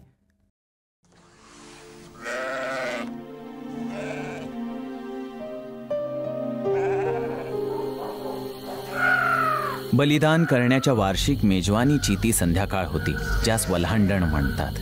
पुढील दिवशी हजारो कोकरे हे मारले जाणार होते. जरी येशूला हे ठाऊक होते की त्यास सुद्धा पुढील दिवशी जिवंत मारण्यात येईल, त्यांनी ती संध्याकाळ त्याच्या शिष्यांसोबत शेवटले भोजन घेत घालवली. भोजनादरम्यान त्याने भाकर घेतली, त्यास आशीर्वाद दिला, ती मोडली आणि त्यांना खाण्यास दिली. त्याने प्याला सुद्धा त्यांना दिला.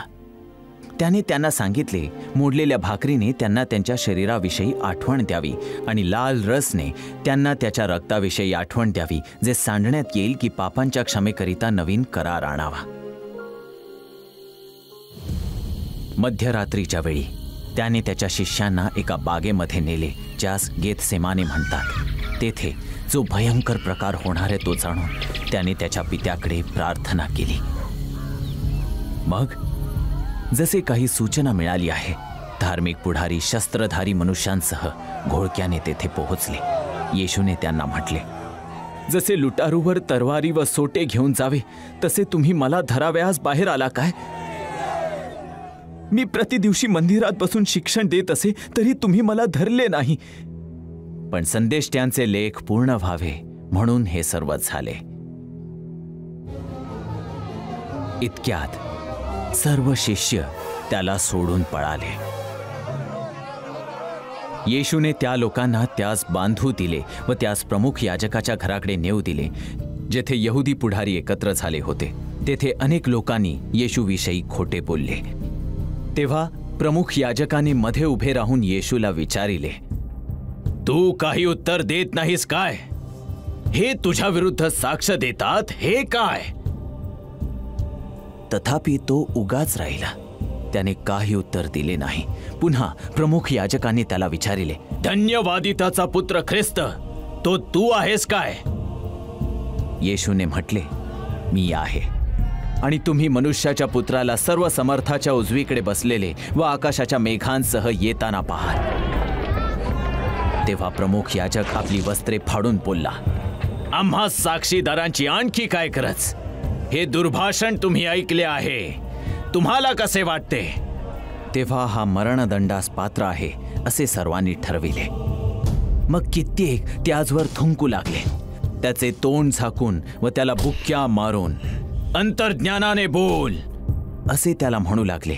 आणि कामदारांनी त्याला चपडाका मारून आपल्या ताब्यात घेतले.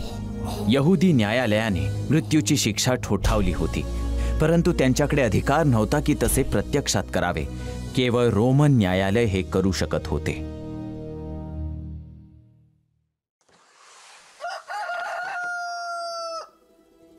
ही पहाट होती जेव्हा धार्मिक शासक व मोठ्या जमावाने येशूला प्रमुख याजकाच्या घरापासून यरुशलेमेच्या रस्त्यातून रोमन राज्यपाल पंत पिलातच्या राजवाड्याकडे नेले. धार्मिक पुढाऱ्यांना पाहिजे होते की पिलाताने येशूला मृत्यूदंड द्यावा. ते लगेचच त्यांचे प्रकरण स्पष्ट करू लागले. हा मनुष्य आमच्या राष्ट्राला फितविताना, कैसराला कर देणे मना करीताना आणि मी स्वतः ख्रिस्त राजा आहे असे म्हणताना आम्हास आढळला. येशूची चौकशी केल्यावर पिलात प्रमुख याजक व जमावाकडे वळला आणि म्हणाला, मला या मनुष्याच्या ठाई काही दोष आढळत नाही. जर तो अपराधी नाही, त्यांनी उत्तर दिले, तर आम्ही त्याला तुमच्या स्वाधीन केले नसते. पिलात मग पुन्हा कचेरीत गेला. येशूला पुन्हा बोलावून आणले आणि त्यास विचारले, तू यहुद्यांचा राजा आहेस काय? तू काय केलेस? येशूने म्हटले, माझे राज्य या जगाचे नाही.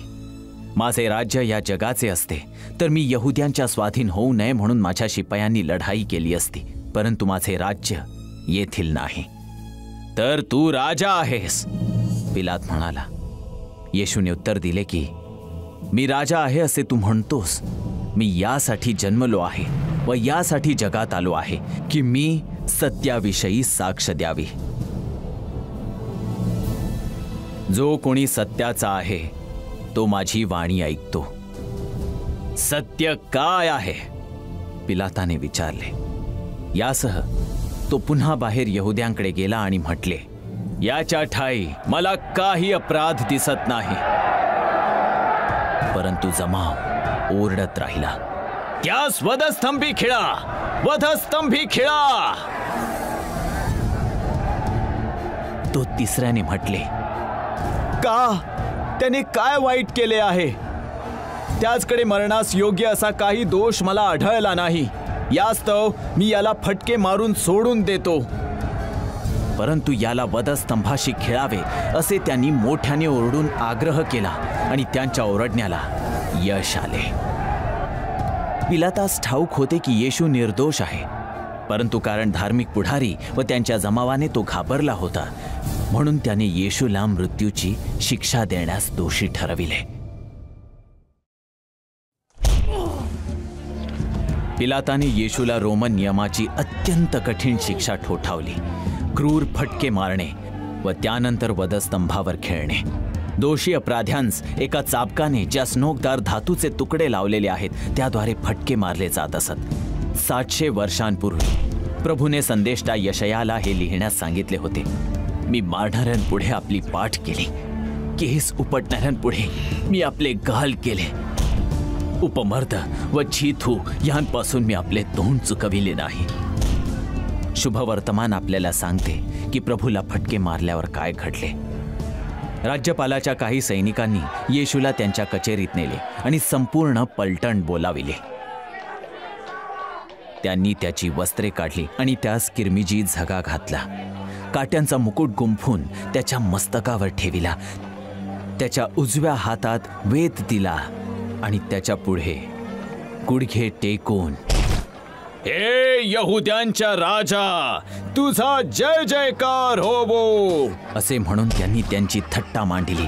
ते त्याजवर थुंकले व तो वेद घेऊन त्याच्या मस्तकावर मारू लागले. सैनिक हे काट्यांच्या मुकुटच्या अर्थाविषयी अज्ञानी होते जो त्यांनी येशूच्या मस्तकावर रुतविला होता. काटे हे शापाचा भाग आहेत जे पृथ्वीवर आदामाच्या पापामुळे आले होते.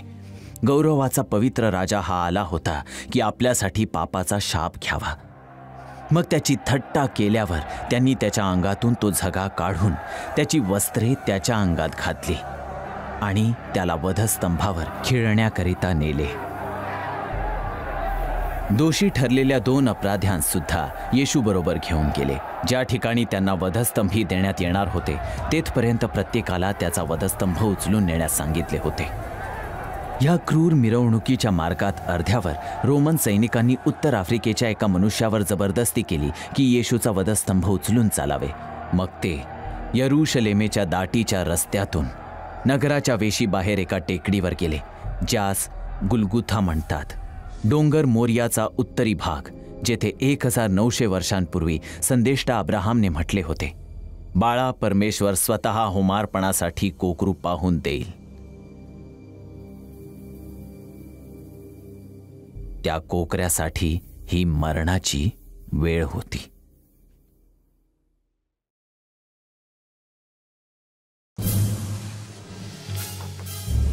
वधस्तंभी खेळण्याची ही कधी बनविली गेली अशी जिवंत मारण्याची सरकार मान्य सर्वात भयंकर पद्धत होती. त्यातच तीव्र यातनेमध्ये सार्वजनिक लज्जेचा भरणा होता. वधस्तंभात किंवा झाडामध्ये अपराध्यांचे हात व पाय खिळ्याने खेळण्या अगोदर रोमन सैनिक अपराध्यांस निर्वस्त्र करीत असत. जेव्हा ते कवटी म्हटलेल्या स्थानी आले, तेथे त्यांनी अपराध्यांसह त्यास वधस्तंभी खिळिले, एकाला त्याच्या उजवीकडे, दुसऱ्याला त्याच्या डावीकडे. येशूने म्हटले, हे बापा, त्यांना क्षमा कर, कारण हे काय करीतात हे ह्यांना समजत नाही. नंतर त्यांनी चिठ्ठ्या टाकून त्याची वस्त्रे वाटून घेतली. लोक पाहत उभे होते.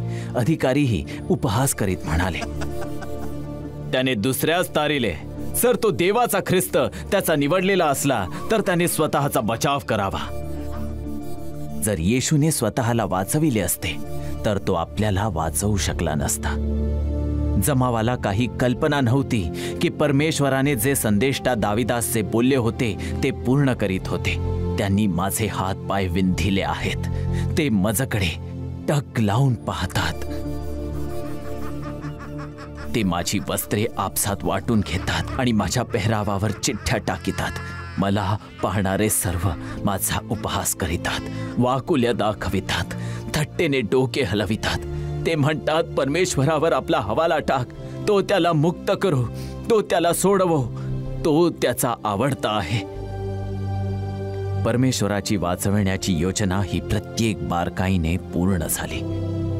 त्याच डोंगरावर जेथे संदेष्टा अब्राहामने म्हटले होते, परमेश्वर स्वतः कोकरू पुरवेल आणि परमेश्वर पुरवेल. परमेश्वराने त्याचा स्वतःचा कोकरू पुरविला, येशू. तुम्हाला आठवते काय की वेदीवरील लाकडावर किती निष्पाप कोकरू बलिदान केले गेले होते की अब्राहामाच्या दोषी पुत्राची खंडणी भरावी.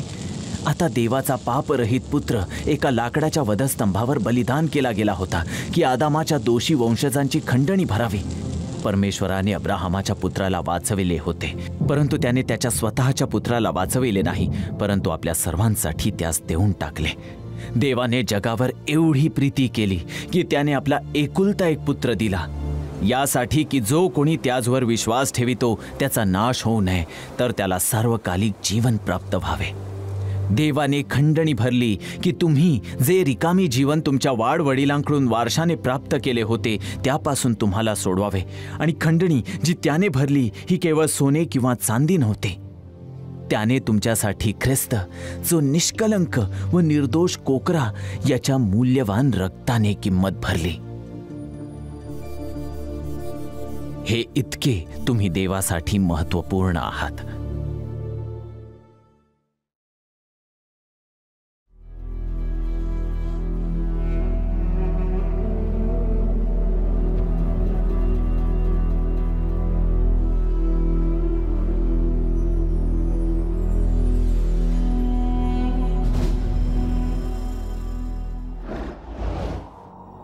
परमेश्वराची वाचविण्याची योजना पूर्ण करण्यासाठी प्रभू येशूने लज्जा अनुभविली जे पाप आणते. तो आपल्या ठिकाणी शापित झाला. ज्या शिक्षेस आपण पात्र होतो ती त्याने भोगली. ज्या दिवशी आदामाने देवाचे नियम मोडले, देवाने याची ओळख करून दिली की मशीहा हा एके दिवशी सर्पाचे डोके ठेचेल. देवाने सैतानाला सांगितले होते, ती तुझे डोके फोडील व तू तिची टाच फोडीशील.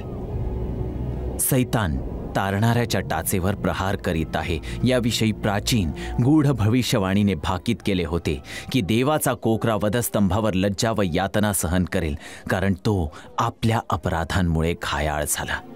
ते ज्यांनी येशूला वधस्तंभी खिळिले ते देवाच्या गुप्त योजनेविषयी अजाण होते.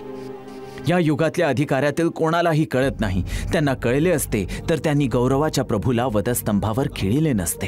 कारण ज्यांचा नाश होत आहे त्याच वधस्तंभाविषयीचे शिक्षण मूर्खपण आहे, तरी ज्यास तारण प्राप्त होत आहे अशा आपणास ते देवाचे सामर्थ्य आहे. येशूचा वधस्तंभ हा 2 अपराध्यांच्या मध्ये होता. एक अपराधी जो तेथे लटकलेला होता त्याने त्याची थट्टा केली. तू ख्रिस्त आहेस ना, तर स्वतःचा व आमचा बचाव कर. परंतु दुसऱ्या अपराध्याने त्यास धमकाविले. तुलाही तोच दंड असता? तू देवाला भीत नाहीस काय? आपला दंड तर यथान्याय आहे, कारण आपण आपल्या कर्माचे योग्य फळ भोगीत आहोत. परंतु याने काही अयोग्य केले नाही. मग तो म्हणाला, हे येशू, तू आपल्या राजाधिकाराने येशील तेव्हा माझी आठवण कर. येशूने त्यास उत्तर दिले, मी तुला खचित सांगतो, तू आज माझ्याबरोबर सुखलोकात असशील. पहिल्या अपराध्यास केवळ त्याच्या शारीरिक दुःखापासून स्वतःला वाचवायचे होते. त्याने हा विचार केला नाही की त्याच्या ठिकाणी मरण्यासाठी त्याला एका तारणाऱ्याची गरज आहे. दुसऱ्या अपराध्याने सुद्धा येशूची थट्टा केली होती. परंतु जेव्हा तो मृत्यूला तोंड देत होता त्याचे हृदय बदलले. त्यास पाहिजे होते की प्रभूने त्या सैतानाच्या राज्यापासून सोडवावे. त्यास पाहिजे होते की देवाच्या राज्याचे नागरिक व्हावे जर राजा त्यास मान्य करेल. येशूच्या उत्तराने कोणतीही शंका मागे ठेवली नाही. तू आज माझ्याबरोबर सुखलोकात असशील. नंतर त्या संध्याकाळी दोघेही अपराधी मरण पावले. एक नरकात गेला, दुसरा सुखलोकात गेला. कशाने फरक केला होता? एकाने तारण करणाऱ्या राजावर विश्वास ठेविला नाही, दुसऱ्याने केला होता.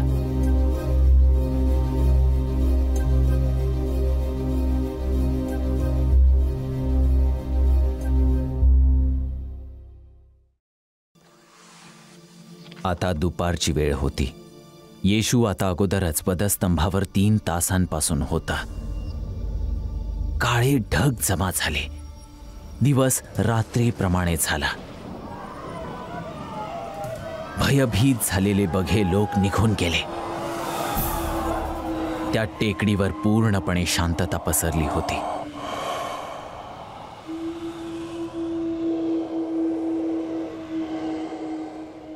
तीन तासांनंतर येशूने मोठ्याने ओरडून म्हटले, माझ्या देवा, माझ्या देवा, तू माझा का त्याग केलास?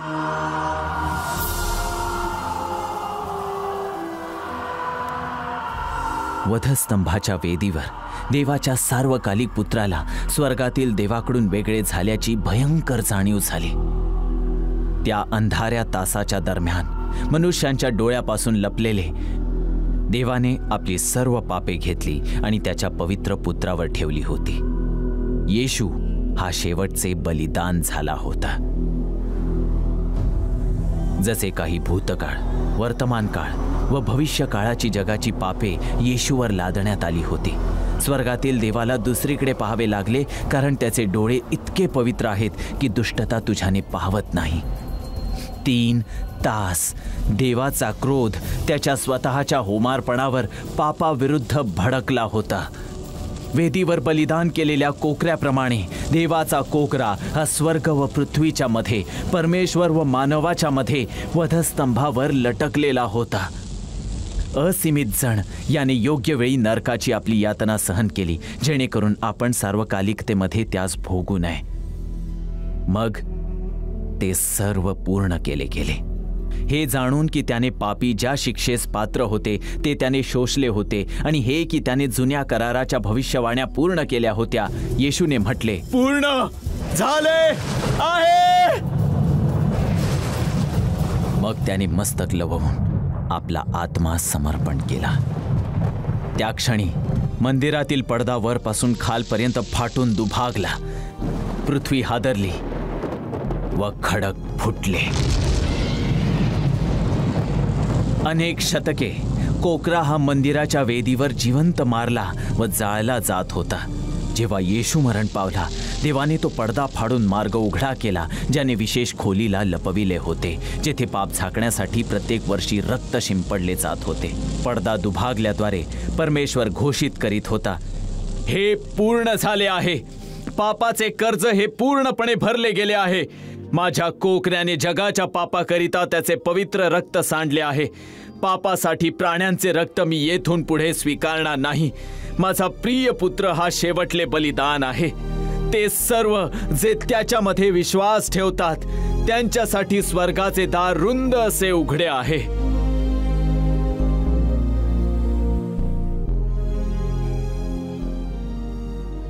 सातशे वर्षांपूर्वी यशया संदेष्ट्याने लिहिले, खरे पाहिले असता तो आमच्या अपराधांमुळे घायाळ झाला, आमच्या दुष्कर्मांमुळे ठेचला गेला. आम्हास शांती देणारी अशी शिक्षा त्यास झाली. त्यास बसलेल्या फटक्यांनी आम्हास आरोग्य प्राप्त झाले. आम्ही सर्व मेंढरांप्रमाणे बहकून गेलो होतो. आम्ही प्रत्येकाने आपापला मार्ग धरिला होता. अशा आम्हा सर्वांचे पाप परमेश्वराने त्याचवर लादिले. पूर्ण झाले आहे.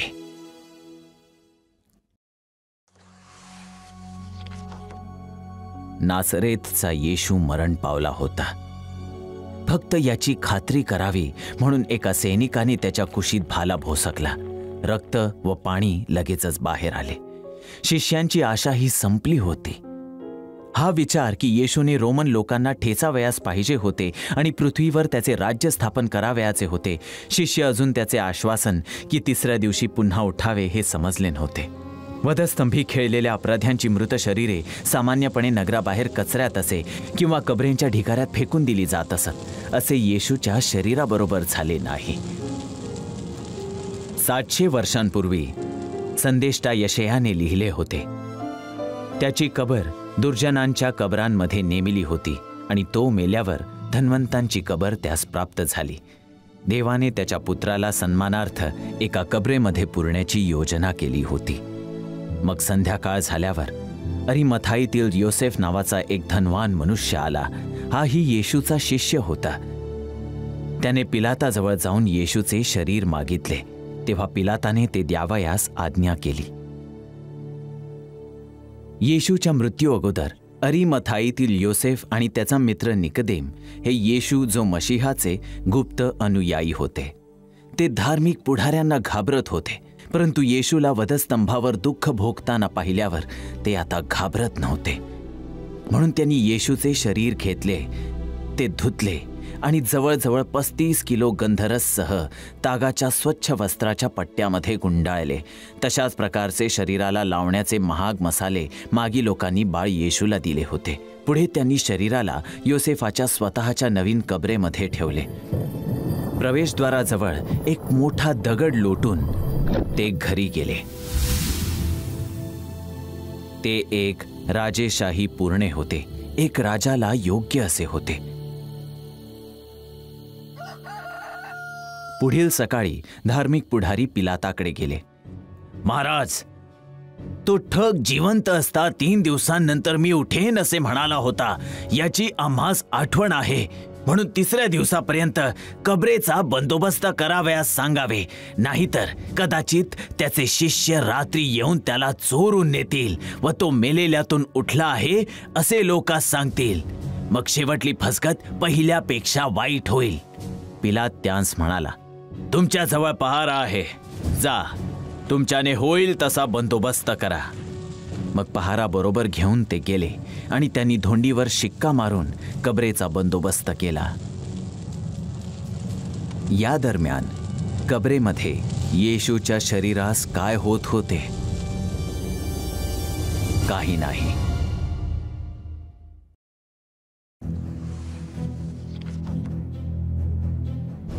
कारण ज्या दिवशी आदामाने पाप केले, मृत्यूने मानवी कुटुंबावर क्रूर राजासारखे राज्य केले होते. जर येशूने कधी पाप केले असते, मृत्यूने त्याच्या शरीराला सुद्धा झिजणे, सडणे आणि सावकाश मातीमध्ये बदलले असते. परंतु 1000 वर्षांपूर्वी संदेष्टा दावीदने लिहिले आहे, तू आपल्या भक्तास गर्तेचा अनुभव घडू देणार नाहीस. मृत्यू व कबरेला, ज्याने कधीही पाप केले नाही, त्या एकमेव जणवर काही सामर्थ्य नाही. येशूला जिवंत मारले व पुरले गेल्याच्या 3 दिवसांनंतर रविवारी भल्या पहाटे अनेक स्त्रिया कबरेजवळ आल्या की त्यांचा आदर व्यक्त करावा. अचानक तेव्हा पहा मोठा भूमिकंप झाला, जेव्हा स्वर्गातून एक देवदूत खाली आला. त्याने धोंड एकीकडे लोटली आणि तीवर तो बसला. सैनिकांना मूर्छा आली, परंतु दूताने स्त्रियांना म्हटले, तुम्ही भिवू नका. वधस्तंभावर खिळलेला येशू याचा शोध तुम्ही करता हे मला ठाऊक आहे. तो येथे नाही, कारण त्याने सांगितल्याप्रमाणे तो उठला आहे. या, प्रभू निजला होता ते हे स्थळ पहा आणि लवकर जाऊन त्याच्या शिष्यास सांगा की तो मेलेल्यातून उठला आहे. तेव्हा त्या स्त्रिया कबरेजवळून पळाल्या. त्या भयभीत झाल्या होत्या, परंतु मोठ्या आनंदाने सुद्धा भरल्या होत्या आणि त्या घाईने गेल्या की शिष्यांना शोधावे आणि त्यांना दूताचा संदेश द्यावा. आणि जेव्हा त्या गेल्या, येशू त्यांना भेटला. अभिवादन, त्याने म्हटले, आणि ते त्याच्या जवळ आल्या. त्याचे पाय धरले आणि त्याची उपासना केली. त्या दरम्यान सैनिक नगरात आले आणि काय घडले ते धार्मिक पुढाऱ्यांना सांगितले. म्हणून पुढाऱ्यांनी त्यांना मोठी रक्कम लाच दिली, त्यांना हे सांगत, आम्ही झोपेत असता त्याच्या शिष्यांनी रात्री येऊन त्याला चोरून नेले असे म्हणा. परंतु त्यांचा खोटेपणा सत्याला लपवू शकले नाही. कबर रिकामी होती. त्याच्या मृत्यूद्वारे येशूने आमच्या पापाचे ऋण भरले. त्याच्या पुरण्याने येशू मृत्यू व झिजण्याच्या खळग्यात खाली गेला. त्याच्या पुनरुत्थानाद्वारे येशूने मृत्यूवर विजय मिळविला आणि आता म्हणतो, भिवू नको. जो पहिला व शेवटला आणि सदा जीवी तो मी आहे. मी मेलो होतो तरी पहा, युगानुयुग जिवंत आहे आणि मरणाच्या व अधोलोकाच्या किल्ल्या माझ्याजवळ आहेत. ते सर्व जे ह्या सुवार्तेवर विश्वास ठेवतात. मृत्यू हा केवळ द्वार आहे जे राजाच्या उपस्थितीमध्ये उघडते, जो म्हणतो, कारण मी जिवंत आहे, तुम्ही सुद्धा जिवंत राहाल.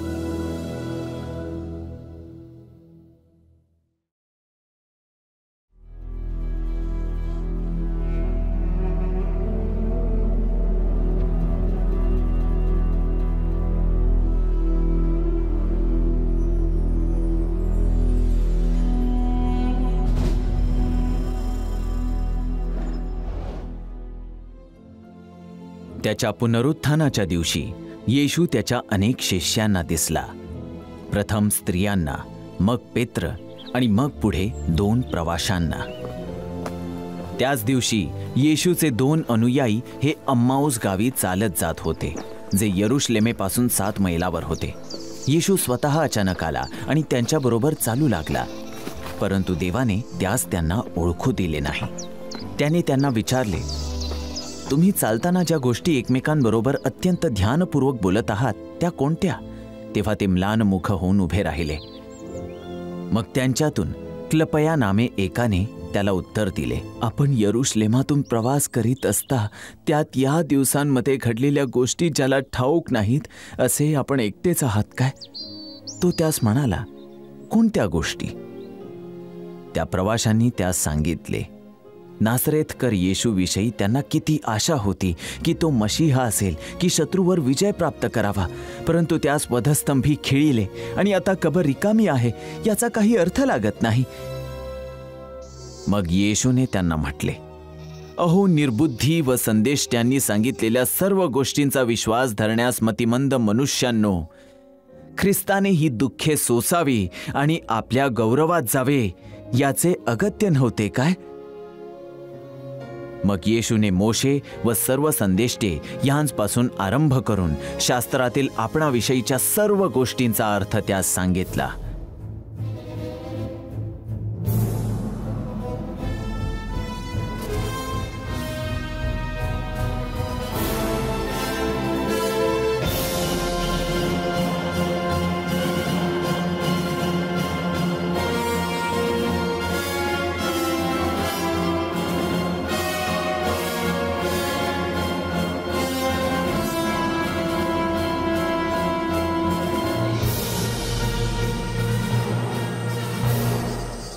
मग ज्या गावास ते जात होते त्याच जवळ आले तेव्हा त्याने पुढे जाण्याचा रोख दाखविला, परंतु ते त्याला आग्रह करून म्हणाले, आमच्या येथे राहा, कारण संध्याकाळ होत चालली असून दिवस उतरला आहे. तेव्हा तो त्यांच्याबरोबर राहावयास आत गेला. मग असे झाले की त्याचबरोबर जेवावयास बसला असता त्याने भाकर घेऊन आशीर्वाद दिला व ती मोडून त्यास दिली. अचानकपणे त्याचे डोळे मोकळे झाले व त्यांनी त्याला ओळखिले. तोच तो त्याचपासून अंतर्धान पावला.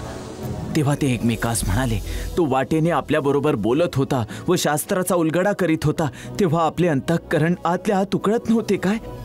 त्याच घटकेस ते उठून यरुशलेमास माघारी घाईघाईने गेले की शिष्यांना सांगावे, प्रभू जिवंत आहे. पवित्र शास्त्रातील तो आश्वासित तारणारा आहे.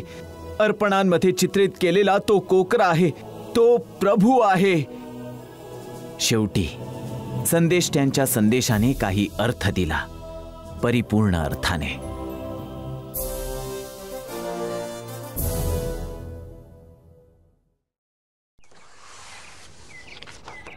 ती रविवारची संध्याकाळ होती. शिष्य एकत्र होते. दार बंद होते. अचानकपणे येशू खोलीमध्ये दिसला आणि म्हणाला, तुम्हास शांती असो. त्याने हे म्हटल्यावर त्याने आपले हात व कूस त्यास दाखविली. तेव्हा प्रभूला पाहून शिष्यांना आनंद वाटला. थोमा, येशूचा 12 शिष्यातील एक शिष्य, त्या संध्याकाळी तेथे नव्हता. नंतर शिष्यांनी त्यास हे सांगितले, आम्ही प्रभूला पाहिले. परंतु थोमा त्यांना म्हणाला, त्याच्या हातात खिळ्यांचे वण पाहिल्या वाचून व त्याच्या कुशीत आपला हात घातल्या वाचून मी विश्वास धरणारच नाही. आठवड्यानंतर त्याचे शिष्य पुन्हा घरात होते आणि थोमा सुद्धा त्यांच्या बरोबर होता. जरी दार बंद होते, येशू आला व त्यांच्यासमोर उभा राहिला व म्हटले, तुम्हास शांती असो. मग त्याने थोमाला म्हटले, तू आपले बोट पुढे करून माझे हात पहा आणि आपला हात इकडे करून माझ्या कुशीत घाल आणि विश्वासहीन असू नको तर विश्वास धरणारा हो. थोमाने त्यास म्हटले, माझा प्रभू व माझा देव. मग येशूने त्यास म्हटले, तू मला पाहिले आहे म्हणून विश्वास धरिला आहे.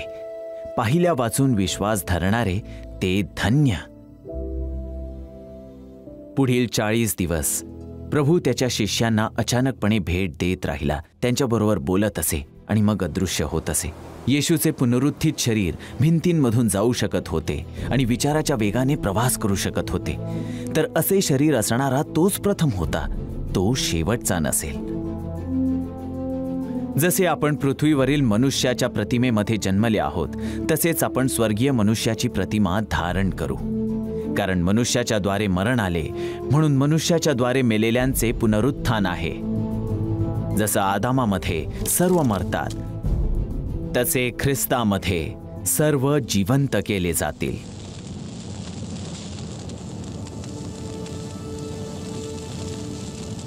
तुम्हाला समजते काय की देवाच्या राज्यात जगण्याचा अधिकार प्राप्त करण्याचा कोणताही मार्ग नसल्यासह तुम्ही एक असहाय्य पापी आहात?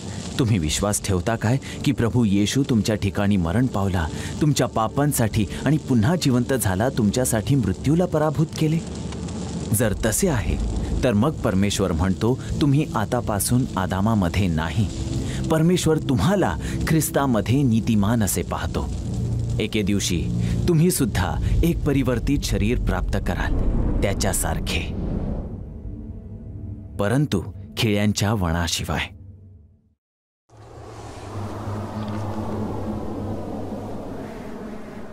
सत्ता जी आदामाने सैतानाला गमाविली होती, येशूने ती परत घेतली होती. सैताने व भूते, वारा व लाटा, आजार व भूक, पाप व मृत्यूवरील त्याच्या संपूर्ण अधिकाराद्वारे येशूने दाखविले की तो पूर्णपणे नियंत्रण ठेवून आहे. जरी जेव्हा धार्मिक पुढारी व सैनिकांनी त्यास अटक केली, छळ केला आणि त्यास वधस्तंभी खिळिले, त्याने ते त्यांना करू दिले. त्यामुळेच त्याच्या पित्याच्या घरी परत जाण्यापूर्वी प्रभू येशू त्याच्या शिष्यांना म्हणाला, स्वर्गात आणि पृथ्वीवर सर्व अधिकार मला दिला आहे. यास्तव तुम्ही जाऊन सर्व राष्ट्रातील लोकांस शिष्य करा. त्यास पित्याच्या, पुत्राच्या व पवित्र आत्म्याच्या नामाने बाप्तिस्मा द्या. जे सर्व काही मी तुम्हास आज्ञापिले ते पाळावयास त्यास शिकवा, आणि पहा, युगाच्या समाप्तीपर्यंत मी सदोदित तुम्हा बरोबर आहे. येशूने त्याच्या अनुयायांना हे सुद्धा सांगितले, मी तुम्हास नवी आज्ञा देतो की तुम्ही एकमेकांवर प्रीती करावी. जशी मी तुम्हावर प्रीती केली तशी तुम्हीही एकमेकांवर प्रीती करावी. तुमची एकमेकांवर प्रीती असली म्हणजे त्यावरून सर्व ओळखतील की तुम्ही माझे शिष्य आहात. त्याच्या पुनरुत्थानानंतर 40 दिवसांनी येशूने त्याच्या शिष्यांना यरुशलेमेबाहेर जैतून डोंगरावर एकत्र केले. शिष्यांना हे जाणावयास पाहिजे होते की तो केव्हा परत येईल. येशूने उत्तर दिले, जे काल व प्रसंग पित्याने आपल्या स्वाधीन ठेवले आहेत ते ओळखणे तुम्हाकडे नाही. पवित्र आत्मा तुम्हावर येईल तेव्हा तुम्हा सामर्थ्य प्राप्त होईल, आणि यरुशलेमात, सर्व यहुदियात, शोमरोनात व पृथ्वीच्या शेवटापर्यंत तुम्ही माझे साक्षी व्हाल. असे सांगितल्यावर त्यांच्या डोळ्या देखत तो वर घेतला गेला.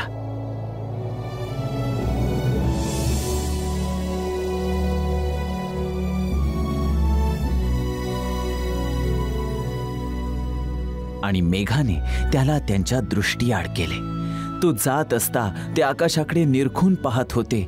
तेव्हा पहा, शुभ्र वस्त्रे परिधान केलेले 2 पुरुष त्यांच्या जवळ उभे होते. ते म्हणाले, अहो गालिलकरांनो, तुम्ही आकाशाकडे का पाहत उभे राहिला? तुम्हापासून वर आकाशात घेतला गेला आहे तोच येशू, जसे तुम्ही त्याला आकाशात जाता पाहिले तसाच येईल. मग ते यरुशलेमात परत आले. त्या दरम्यान वर स्वर्गामध्ये ही वेळ होती की राजाला गौरव व सन्मानाने मुकुटमंडित करावे.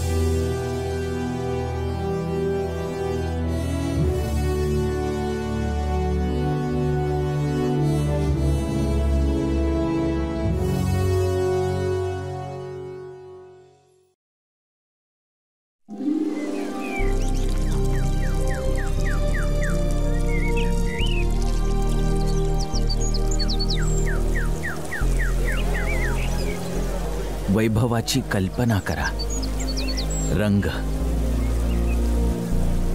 संगीत, हर्षोल्लास. लाखो देवदूत एकमेकांबरोबर बोलत आहेत. राजा घरी येत आहे, परंतु तो वेगळा दिसेल. एक ज्याने मनुष्याला देवाच्या प्रतिमेमध्ये निर्माण केले तो कायम मनुष्याची प्रतिमा धारण करून असेल. जेव्हा स्वर्गीय नगरातील गडबड शांत होते, अचानकपणे तुतारीच्या नादाच्या ईश्वरीय पूर्ण गीतद्वारे शांततेचा भंग होतो. त्यानंतर दुमदुमणाऱ्या आवाजासह घोषणा होते, अहो वेशींनो, उन्नत व्हा, पुरातन द्वारांनो उंच व्हा, म्हणजे प्रतापशाली राजा आत येईल. हा प्रतापशाली राजा कोण? बलवान व पराक्रमी परमेश्वर, युद्धात पराक्रमी परमेश्वर तोच. हा प्रतापशाली राजा कोण? सेनाधीश परमेश्वर, हाच प्रतापशाली राजा. स्वर्गातील गर्जनेच्या प्रशंसेमुळे दार मोठे विस्तृत उघडे झाले आहे. येथे पराक्रमी येत आहे, कोकरा, युद्धाचे व्रण घेऊन आलेला, मनुष्याचा पुत्र येशू.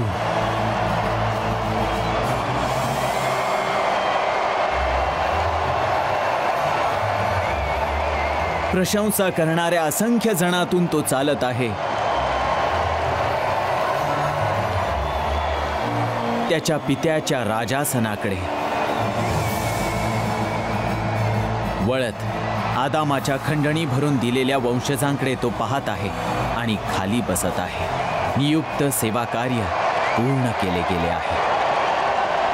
नंतर स्वर्गातील नागरिक त्यांच्या प्रिय राजासाठी एक नवीन गीत गात आहेत. तू योग्य आहेस, कारण तू वधिला गेला होतास आणि तू आपल्या रक्ताने सर्व वंश, भाषा, लोक व राष्ट्रे यातील इसम आमच्या देवासाठी विकत घेतले आहेत. मग देवदूत राजासनाभोवती जमा झाले, देवाची स्तुती करीत आणि हे म्हणत, वधलेला कोकरा सन्मान, गौरव व स्तुती ह्यांचा स्वीकार करण्यास योग्य आहे. पृथ्वीवर आज आदामाचे अधिकतर वंशज हे अजूनही पाप व मृत्यूच्या नाश होणाऱ्या सैतानाच्या राज्यात बंदिस्त आहेत. परंतु स्वतंत्रता ही उपलब्ध आहे. त्याचा मृत्यू, पुरले जाणे आणि पुनरुत्थानाद्वारे प्रभू येशूने निर्णायक युद्ध जिंकले आहे.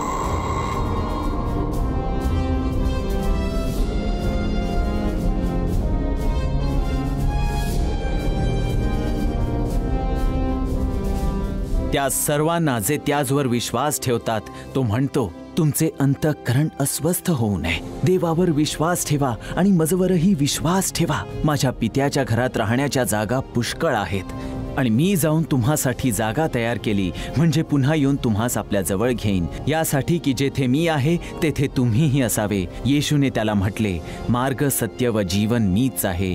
माझ्याद्वारे आल्या वाचून पित्याजवळ कोणी जात नाही.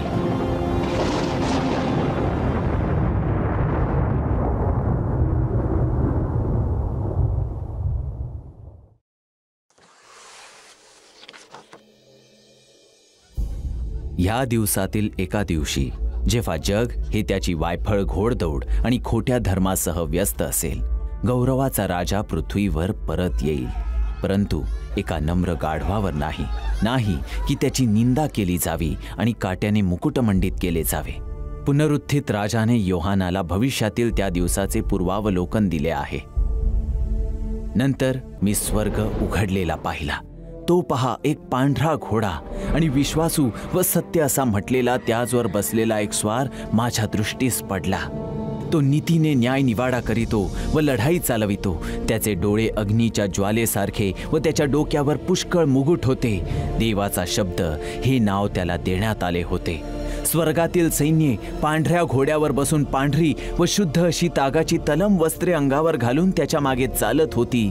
त्याच्या वस्त्रावर व त्याच्या मांडीवर हे नाव लिहिलेले आहे, राजांचा राजा आणि प्रभूंचा प्रभू.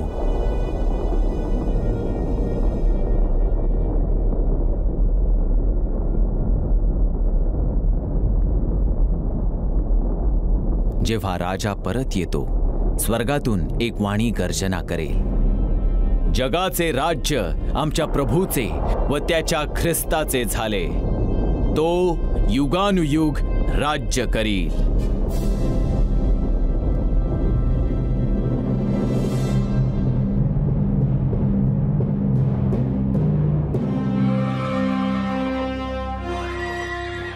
राजाचे शत्रू त्याच्या समोर वितळतील. मग तो सैतानाला बांधेल आणि थकलेल्या जगाला दाखवेल की नीतिमान राज्य हे कशा समान दिसते. पृथ्वीचा तो सर्वात सुरेख समय असेल. तेव्हा परमेश्वर सर्व पृथ्वीवर राजा होईल. त्या दिवशी परमेश्वर तेवढा व त्याचे नाम तेवढे राहील.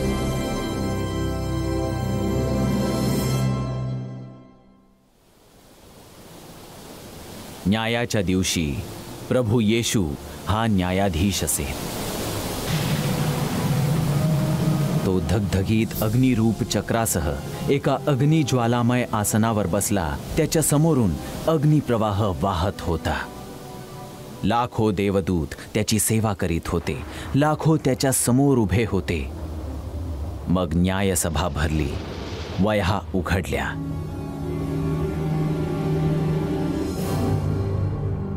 सैतान व अंधाराचे त्याचे राज्य यास गंधकाच्या सरोवरात टाकण्यात येईल. शेवटी सर्पाचे डोके हे कायमचे ठेचले जाईल.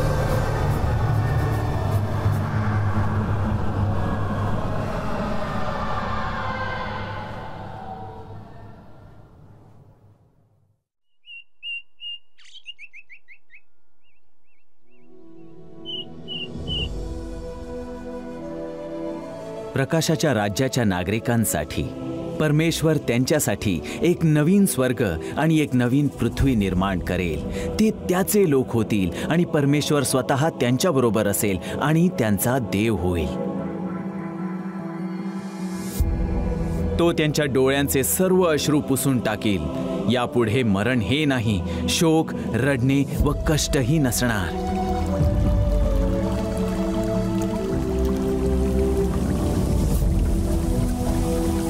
शेवटी सर्वांची प्रार्थना जे त्यांच्या राजाला प्रेम करतात ती कायमच्या प्रत्यक्षतेमध्ये येईल। तुझे राज्य येवो, जसे स्वर्गात तसे पृथ्वीवरही तुझ्या इच्छेप्रमाणे होवो। ही तुमची प्रार्थना आहे काय? गौरवाच्या राजासमोर तुम्ही नतमस्तक झाला आहात काय?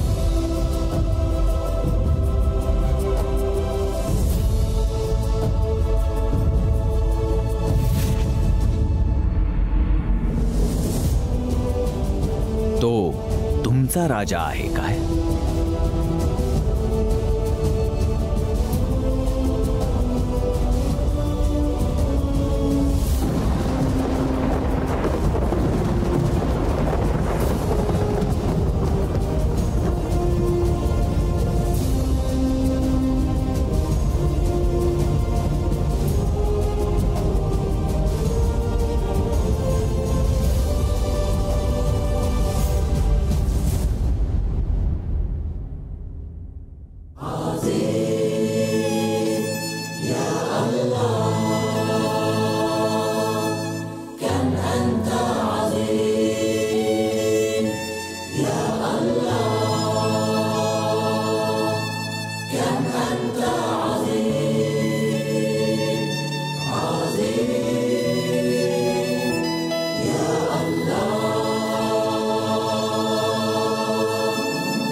الله كم أنت عظيم